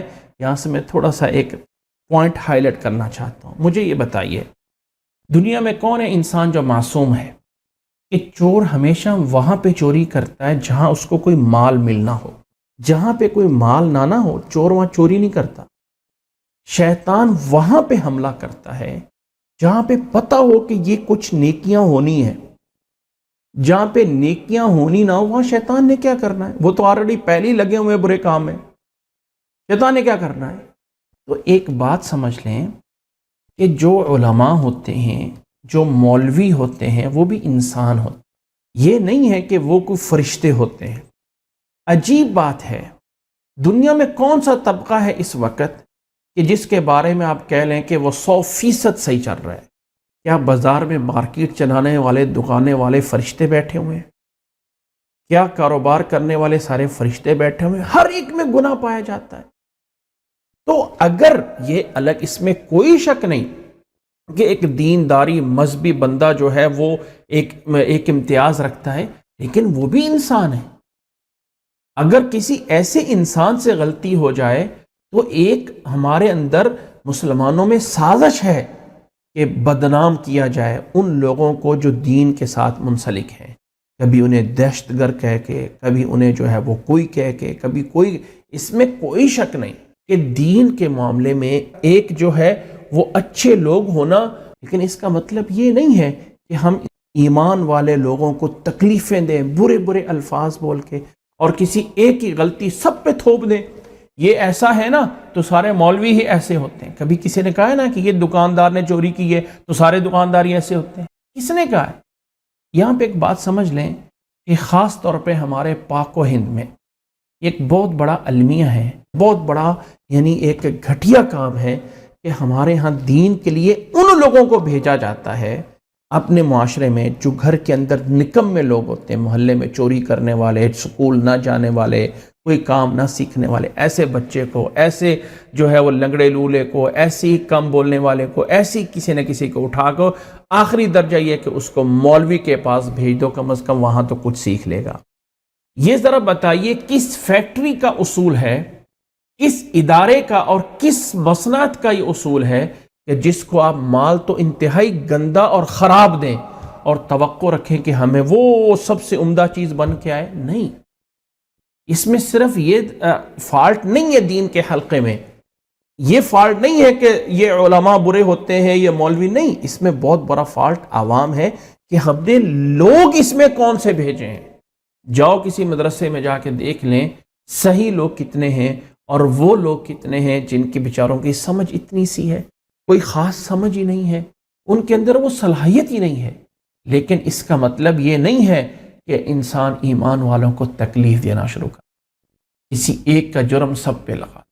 اس لیے کسی کے حق میں بات کرنے سے پہلے 100 دفعہ سوچنا چاہیے اللہ تعالیٰ کے ہاں ہم بہتان اور بڑے گناہ میں تو نہیں آ رہے ہیں.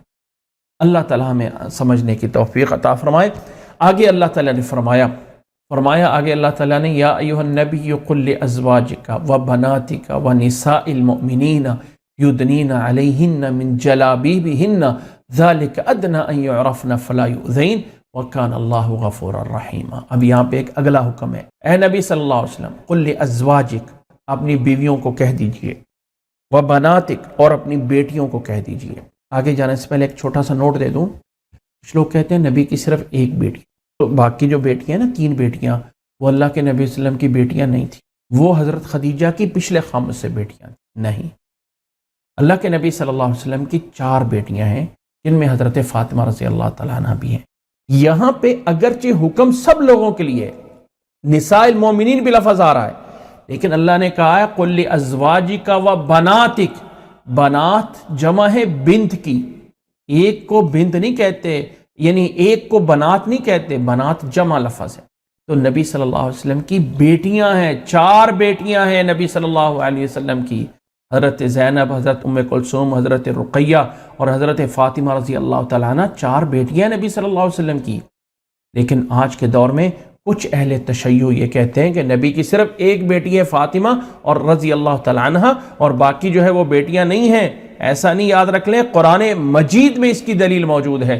قل لازواجک و بناتک و نساء المؤمنین، اے نبی صلی اللہ علیہ وسلم کہیے، فرمائیے اپنی بیویوں سے، اپنی بیٹیوں سے، وَنِسَاءِ الْمُؤْمِنِينَ اور مومن عورتوں سے. اگر کہا جائے کہ اس سے مراد امت کی بیٹیاں ہیں تو پھر آگے نساء المومنین کیوں آ گیا؟ نساء المومنین بھی تو آگے ہے کہ مومن کی عورتوں کو کہہ دیجئے. کیا حکم دینا ہے؟ یدنین علیہن من جلابیبہن. یدنین اپنے اوپر ڈالیں. ادنا کہتے ہیں اوپر سے نیچے، ادنا یعنی اوپر سے نیچے کسی چیز کو ڈالنا، علیہن اپنے اوپر، من جلابیبہن. جلابیب جلباب کی جمع ہے. جلباب ایک ایسے جو ہے وہ کپڑے کو کہا جاتا ہے جو کہ سر سے لے کے پاؤں تک ایک بڑی سی چادر ہو جس کے ذریعے جو ہے وہ ڈھانپا جائے. فرمایا یہ حکم دیجئے، قل لازواجک وبناتک ونساء المؤمنین یدنین علیہن من جلابیبہن ذالک ادنی ان یعرفن. یہ بات زیادہ قریب ہے کہ انہیں جو ہے وہ پہچانا جائے، ان کی عزت کی جائے، ان کا احترام کیا جائے. ان یعرفن فلا یؤذین، ان کو کوئی تکلیف نہ پہنچائی جائے. وکان اللہ غفور الرحیم، اور اللہ تعالیٰ غفور الرحیم ہے. یعنی پہلے اس بارے میں کوئی کوتاہی ہو گئی ہے تو اللہ تعالیٰ معاف فرمائے.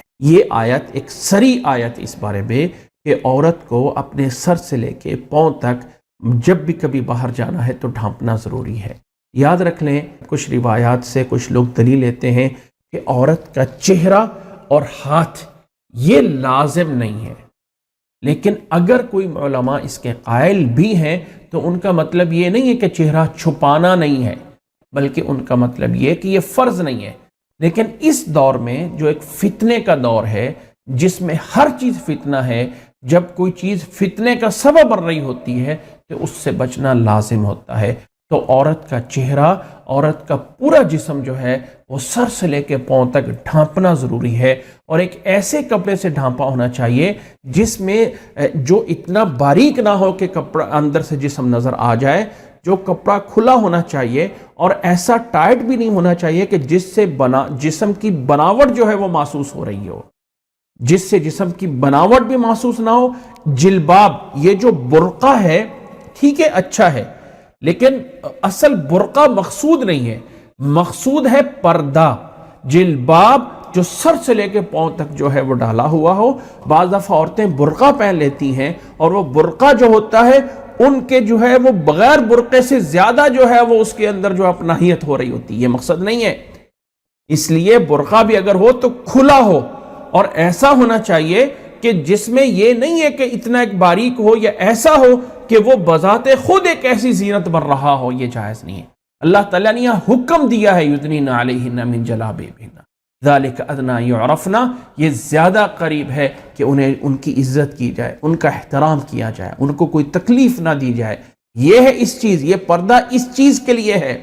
وکان اللہ غفور رحیم. اس آیت کے بعد مسلمان عورتوں پہ، امہات المؤمنین پہ، اس آیت کے بعد سب پہ پردہ کرنا جو ہے وہ لازم قرار دے دیا گیا تھا. آگے اللہ تعالیٰ نے فرمایا ہے لَإِن لَّمْ يَنْتَهِ الْمُنَافِقُونَ وَالَّذِينَ فِي قُلُوبِهِم مَّرَضٌ وَالْمُرْجِفُونَ فِي الْمَدِينَةِ لَنُغْرِيَنَّكَ بِهِمْ ثُمَّ لَا يُجَاوِرُونَكَ فِيهَا إِلَّا قَلِيلًا. اللہ تعالیٰ نے فرمایا لَإِن لَّمْ يَنْتَهِ الْمُنَافِقُونَ، اگر یہ منافق تکلیفیں دینے سے، ایمان والوں کو تکلیفیں دینے سے، اپنے حرکتیں کرنے سے باز نہ آئیں. وَالَّذِينَ فِي قُلُوبِهِم مَّرَضٌ، اور جن کے دلوں میں بیماری ہے وہ اپنی حرکتوں سے یعنی باز نہ آئیں.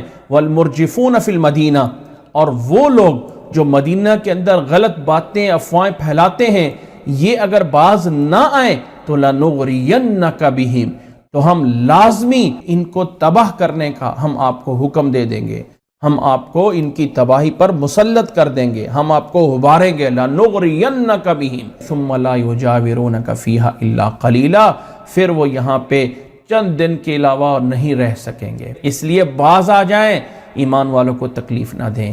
ملعونین اینما ثقفوا اخذوا وقتلوا تقتیلا، وہ ملعون ہیں، ان پہ لعنت ہے، جہاں کہیں بھی ہوں گے انہیں پکڑا جائے گا اور انہیں جو ہے وہ قتل کر دیا جائے گا. کوئی بھی اللہ اور اللہ کے رسول کو، ایمان والوں کو، کہیں بھی امہات المومنین کو کوئی بھی جو ہے وہ تکلیف دیتا ہے تو اللہ تعالیٰ نے فرمایا کہ اس کو جو ہے اس کو نیست و نابود کر دیا جائے گا. سنت اللہ فی الذین خلو من قبل، یہی اللہ تعالیٰ کا دستور ہے، سنت ہے جو پہلے لوگوں میں ایسے ہوتا رہا ہے. وَلَن تَجِدَ لِسُنَّتِ اللَّهِ تَبْدِيلًا، اور آپ ہرگز کبھی بھی اللہ تعالیٰ کے اس سنت کو، اللہ تعالیٰ کے طریقے کو بدلتا ہوا نہیں پائیں گے۔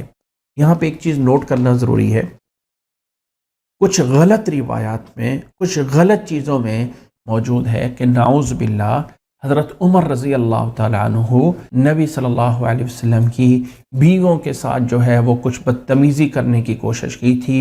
نعوذ باللہ من ذالک، نقل کفر نباشد، کفر کا نقل کرنا کفر نہیں ہوتا ہے، اور اس کے مقابل میں اللہ تعالیٰ نے یہ آیتیں نازل کی، ایسا نہیں ہے۔ اس میں کوئی شک نہیں کہ نبی صلی اللہ علیہ وسلم کو حضرت عمر رضی اللہ تعالیٰ عنہ نے کچھ مشورے دیے اور اللہ تعالیٰ نے اس کا حکم نازل کر دیا۔ یہ مشورہ تھا حضرت عمر رضی اللہ تعالیٰ عنہ کا نبی صلی اللہ علیہ وسلم کو، کہ نبی صلی اللہ علیہ وسلم میرا دل یہ چاہتا ہے کہ امہات المومنین کو پردہ کرایا جائے، وہ پردے میں آئے جائیں، تو اللہ تعالیٰ نے قرآن مجید میں سب کے لیے پردے کا حکم نازل کر دیا۔ حضرت عمر رضی اللہ تعالیٰ عنہ کا جنگ بدر کے قیدیوں کے بارے میں جو رائے تھی اللہ تعالیٰ کو وہ پسند تھی۔ حضرت عمر رضی اللہ تعالیٰ عنہ نے مکہ مکرمہ میں گئے اور کہا کہ میرا دل چاہتا ہے کہ یہ مقام ابراہیم کے پاس نماز پڑھی جائے۔ اللہ تعالیٰ نے آیت نازل کر دی وَاتَّخِذُوا مِن مَقَامِ إِبْرَاهِيمَ مُصَلًّى۔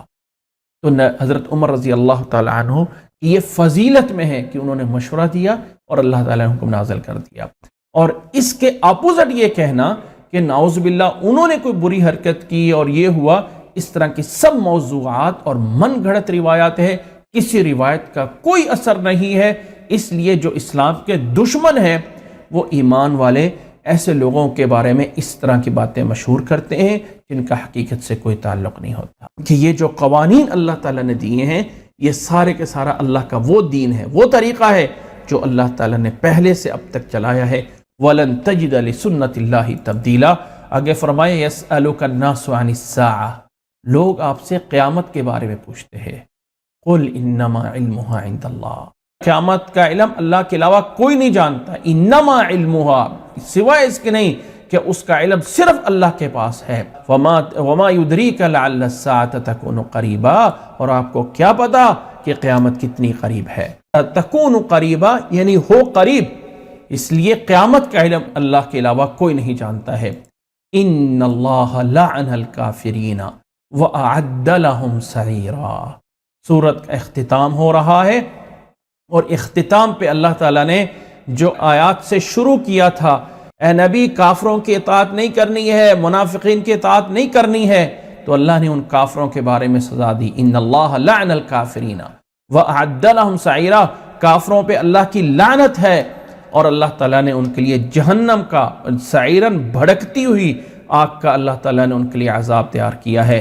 خالدین فیہا ابدا، ہمیشہ ہمیشہ اس میں رہیں گے۔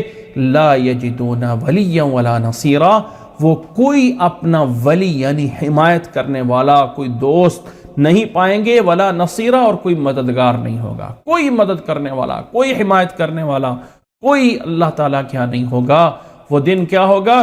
یوم تقلب وجوہہم فی النار، جس دن ان کے چہرے آگ کے اندر الٹ پلٹ ہو رہے ہوں گے۔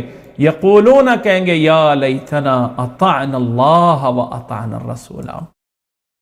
جس دن، نوٹ کریں اس آیت کو، جس دن جہنم میں چہرے جو ہیں وہ الٹ پلٹ ہوں گے، کہیں گے یا لیتنا، ہائے افسوس، ہم اللہ اور اللہ کے رسول کی اطاعت کرتے۔ تو پھر کیا تھا؟ وَقَالُوا رَبَّنَا إِنَّا أَطَعْنَا سَادَتَنَا وَكُبَرَاءَنَا فَأَضَلُّونَا السَّبِيلَ، کہیں گے ہے ہمارے رب، ہم نے اطاعت کی تھی سادتنا، اپنے سرداروں کی، اپنے پیروں کی، اپنے بڑوں کی، وَكُبَرَاءَنَا، اپنے بڑوں کی، ہم تو ان کے پیچھے لگے رہے، فلاں میرا بڑا ہے، فلاں میرا پیر ہے، فلاں میرا فلاں، ہم تو ان کے پیچھے لگے رہے تھے، جبکہ ہم کس کی اطاعت کرتے رہے؟ اطعنا سادتنا وکبراءنا، ہم نے فلانے کو بڑا سمجھ لیا، اللہ اور اللہ کے رسول کے اطاعت کے پیچھے نہیں لگے، اپنے اپنے بڑوں کے پیچھے لگے رہے، میرا امام وہ، تیرا امام وہ، تیرا وہ، میرا یہ، فلاں فلاں، اور اللہ کے رسول کی اطاعت کو بھول گئے۔ یاد رکھ لیں، اللہ تعالیٰ کے ہاں ہم سے کبھی سوال نہیں ہونا ہے تم کس مسلک سے ہو، تم امام ابو حنیفہ کے تھے یا تم امام احمد کے تھے یا تم امام مالک کے تھے یا تم جو ہے وہ امام شافعی کے تھے، اللہ نے نہیں پوچھنا۔ یہ پوچھنا ہے اللہ اور اللہ کے رسول کی اطاعت کی ہے کہ نہیں کی ہے.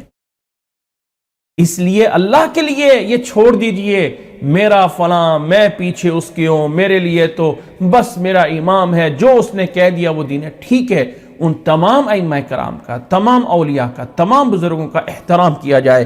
ہم شاید ان کے قدموں کی خاک کے برابر بھی نہ ہوں، لیکن جب دین کا مسئلہ آئے، کسی مسئلے میں اللہ کی طرف سے کوئی آیت آ جائے، اللہ کے نبی کی طرف سے کوئی فرمان آ جائے، تو پھر چھوڑ دیجئے کہ میرے امام نے یہ کہا اور میرے بڑے نے یہ کہا اور میرا مولوی یہ کہتا ہے اور میرا یہ ہے بڑا.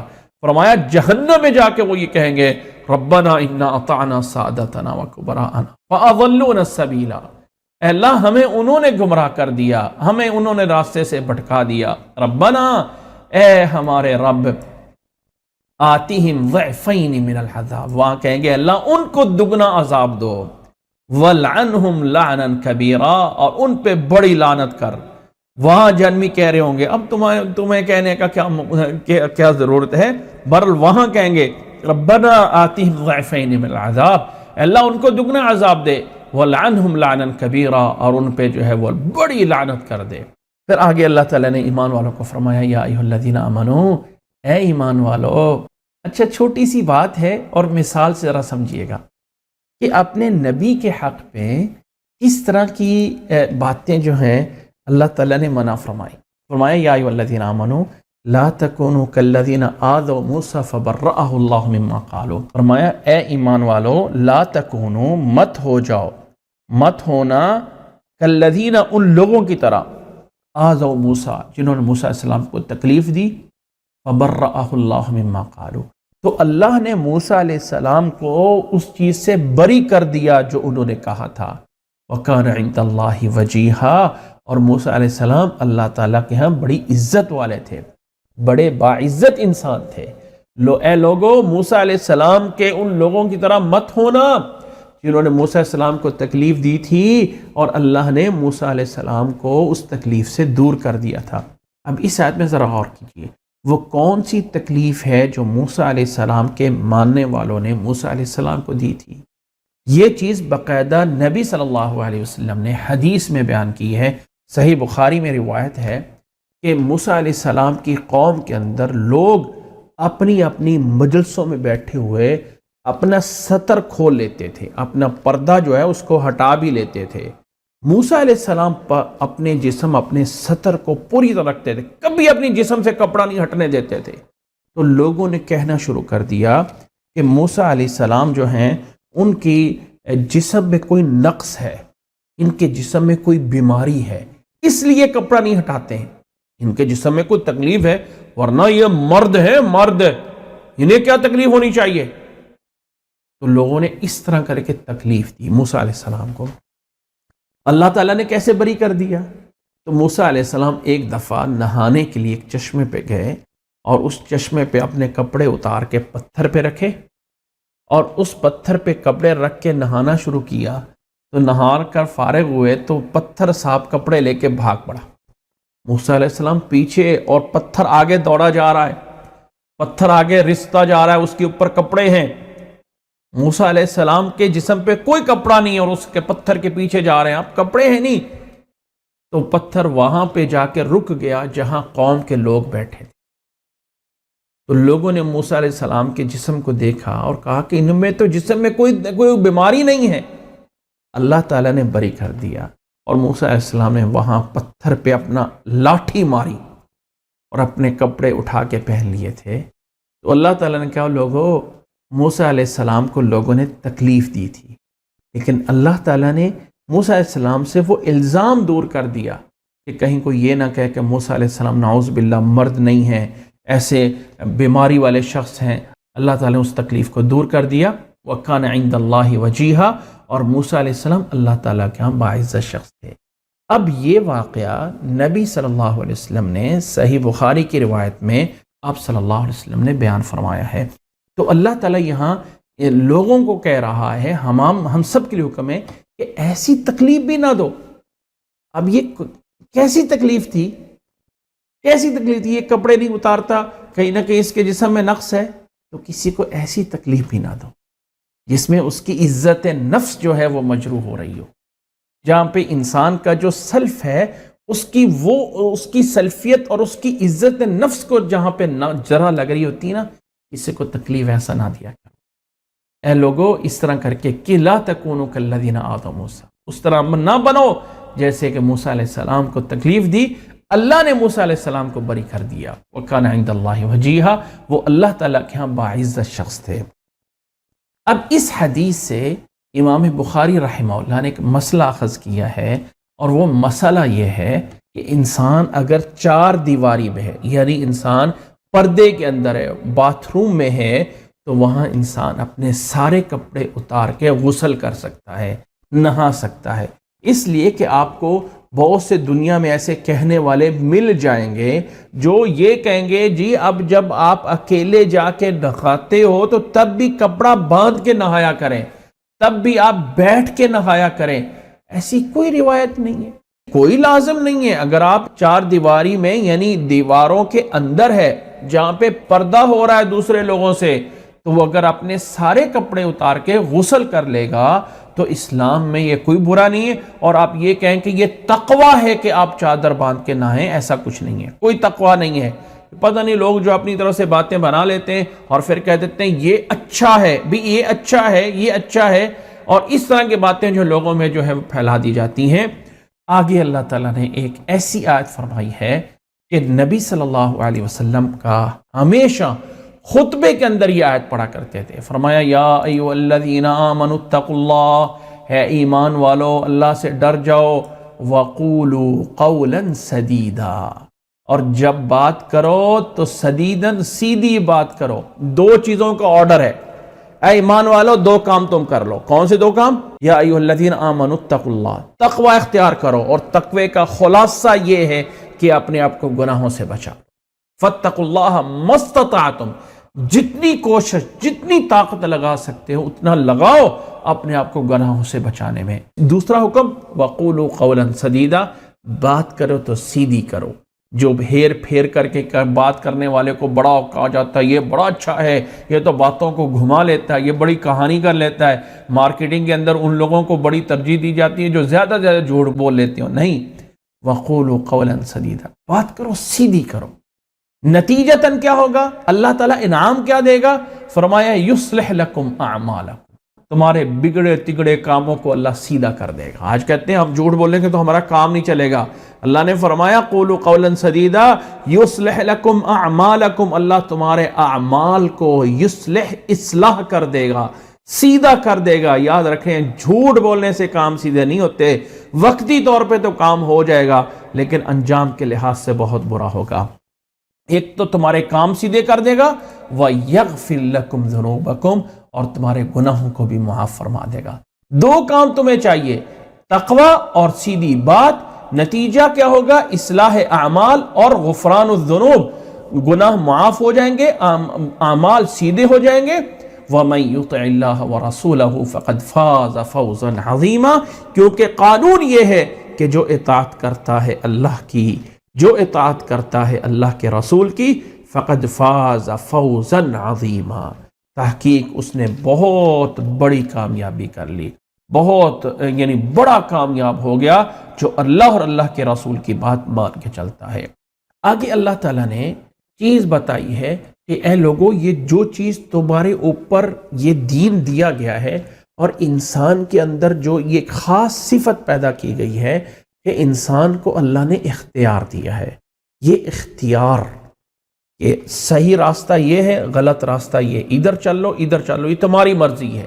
یہ جو مرضی دی ہے نا، مرضی دی ہے، جانور کیا ان کے پاس عقل ہی نہیں ہے، فرشتوں کو اللہ نے اپنی عبادت پہ ان کے اندر گناہ کرنے کا عنصر ہی نہیں ہے، وہ ان کے اندر گناہ کر ہی نہیں سکتے ہیں۔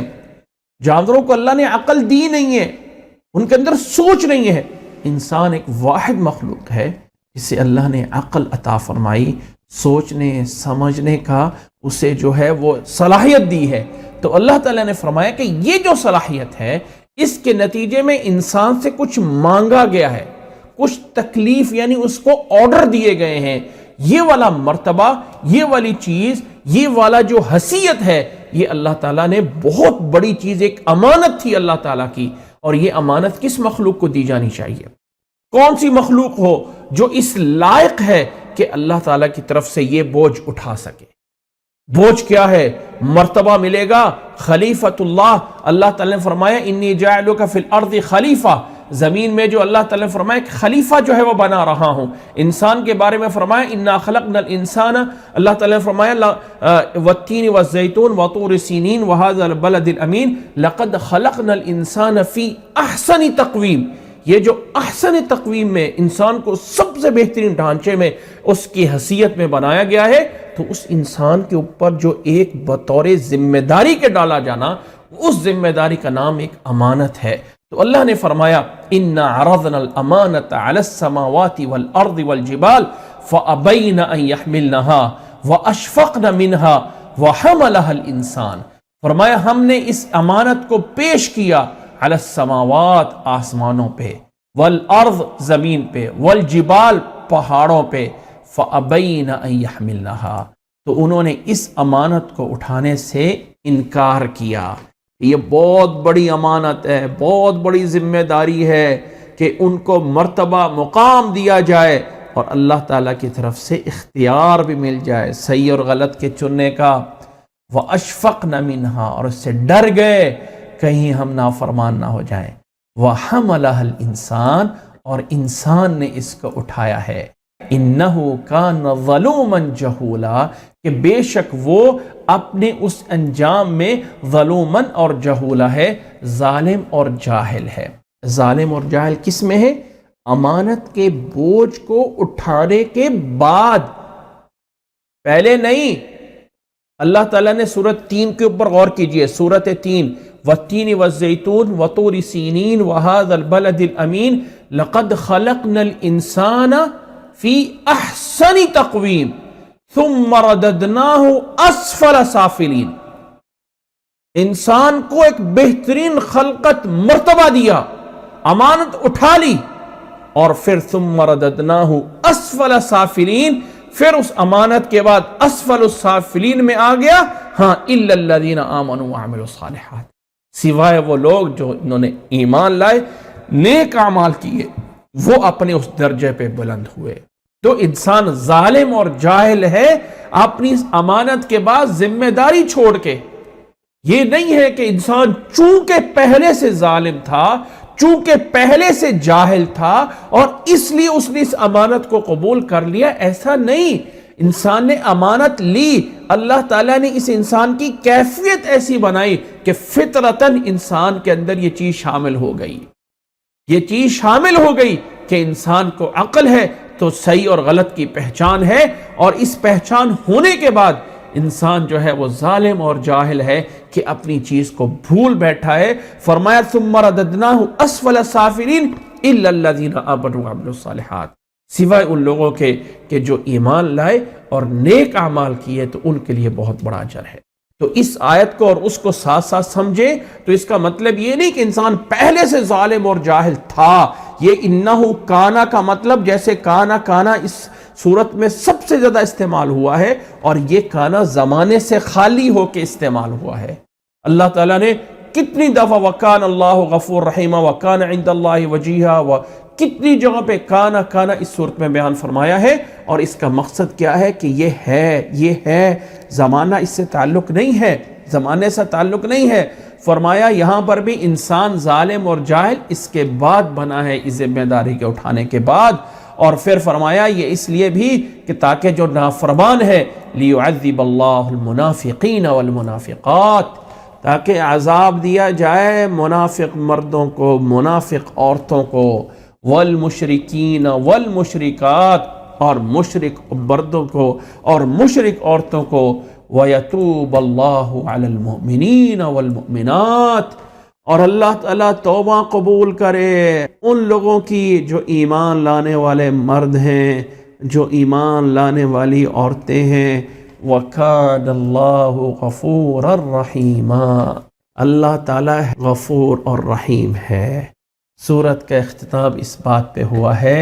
اللہ اکبر. یہ اللہ تعالیٰ نے سب کچھ اس لیے نظام جاری کیا ہے، اس لیے بنایا ہے تاکہ بروں کو ان کے برے انجام تک پہنچایا جائے اور اچھے لوگوں کو ان کے اچھے انجام تک جو ہے وہ پہنچایا جائے۔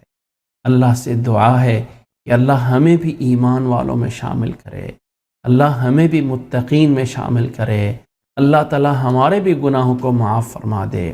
اور اس صورت کے اوپر اگر ایک طائرانہ نظر ڈالی جائے تو اللہ تعالیٰ نے شروع میں جو حکم دیا تھا منافق اور کافروں کی اطاعت نہیں کرنی ہے، تو اس کی علت یہ ہے کہ منافقوں کو جہنم، مشرکوں کو جہنم، ان کو عذاب، اور ایمان والوں کے اللہ تعالیٰ توبہ قبول فرمائے۔ اور اللہ تعالیٰ نے اس صورت میں بہت سارے خاندانی احکامات، بہت سارے نبی صلی اللہ علیہ وسلم کے احترام کے احکامات، بہت سارے نبی صلی اللہ علیہ وسلم کی اسوہ حسنہ، اللہ کے نبی صلی اللہ علیہ وسلم کی ختم نبوت، غزوہ احزاب، نبی صلی اللہ علیہ وسلم کی ازواج مطہرات، ان تمام کے احکامات اس صورت میں موجود ہیں۔ اللہ ہمیں عمل کرنے کی، اللہ تعالی ہمیں سمجھنے کی، اللہ تعالی ہمیں آگے لوگوں تک باتیں پہنچانے کی توفیق عطا فرمائے۔ وآخر دعوانا ان الحمد للہ رب العالمین۔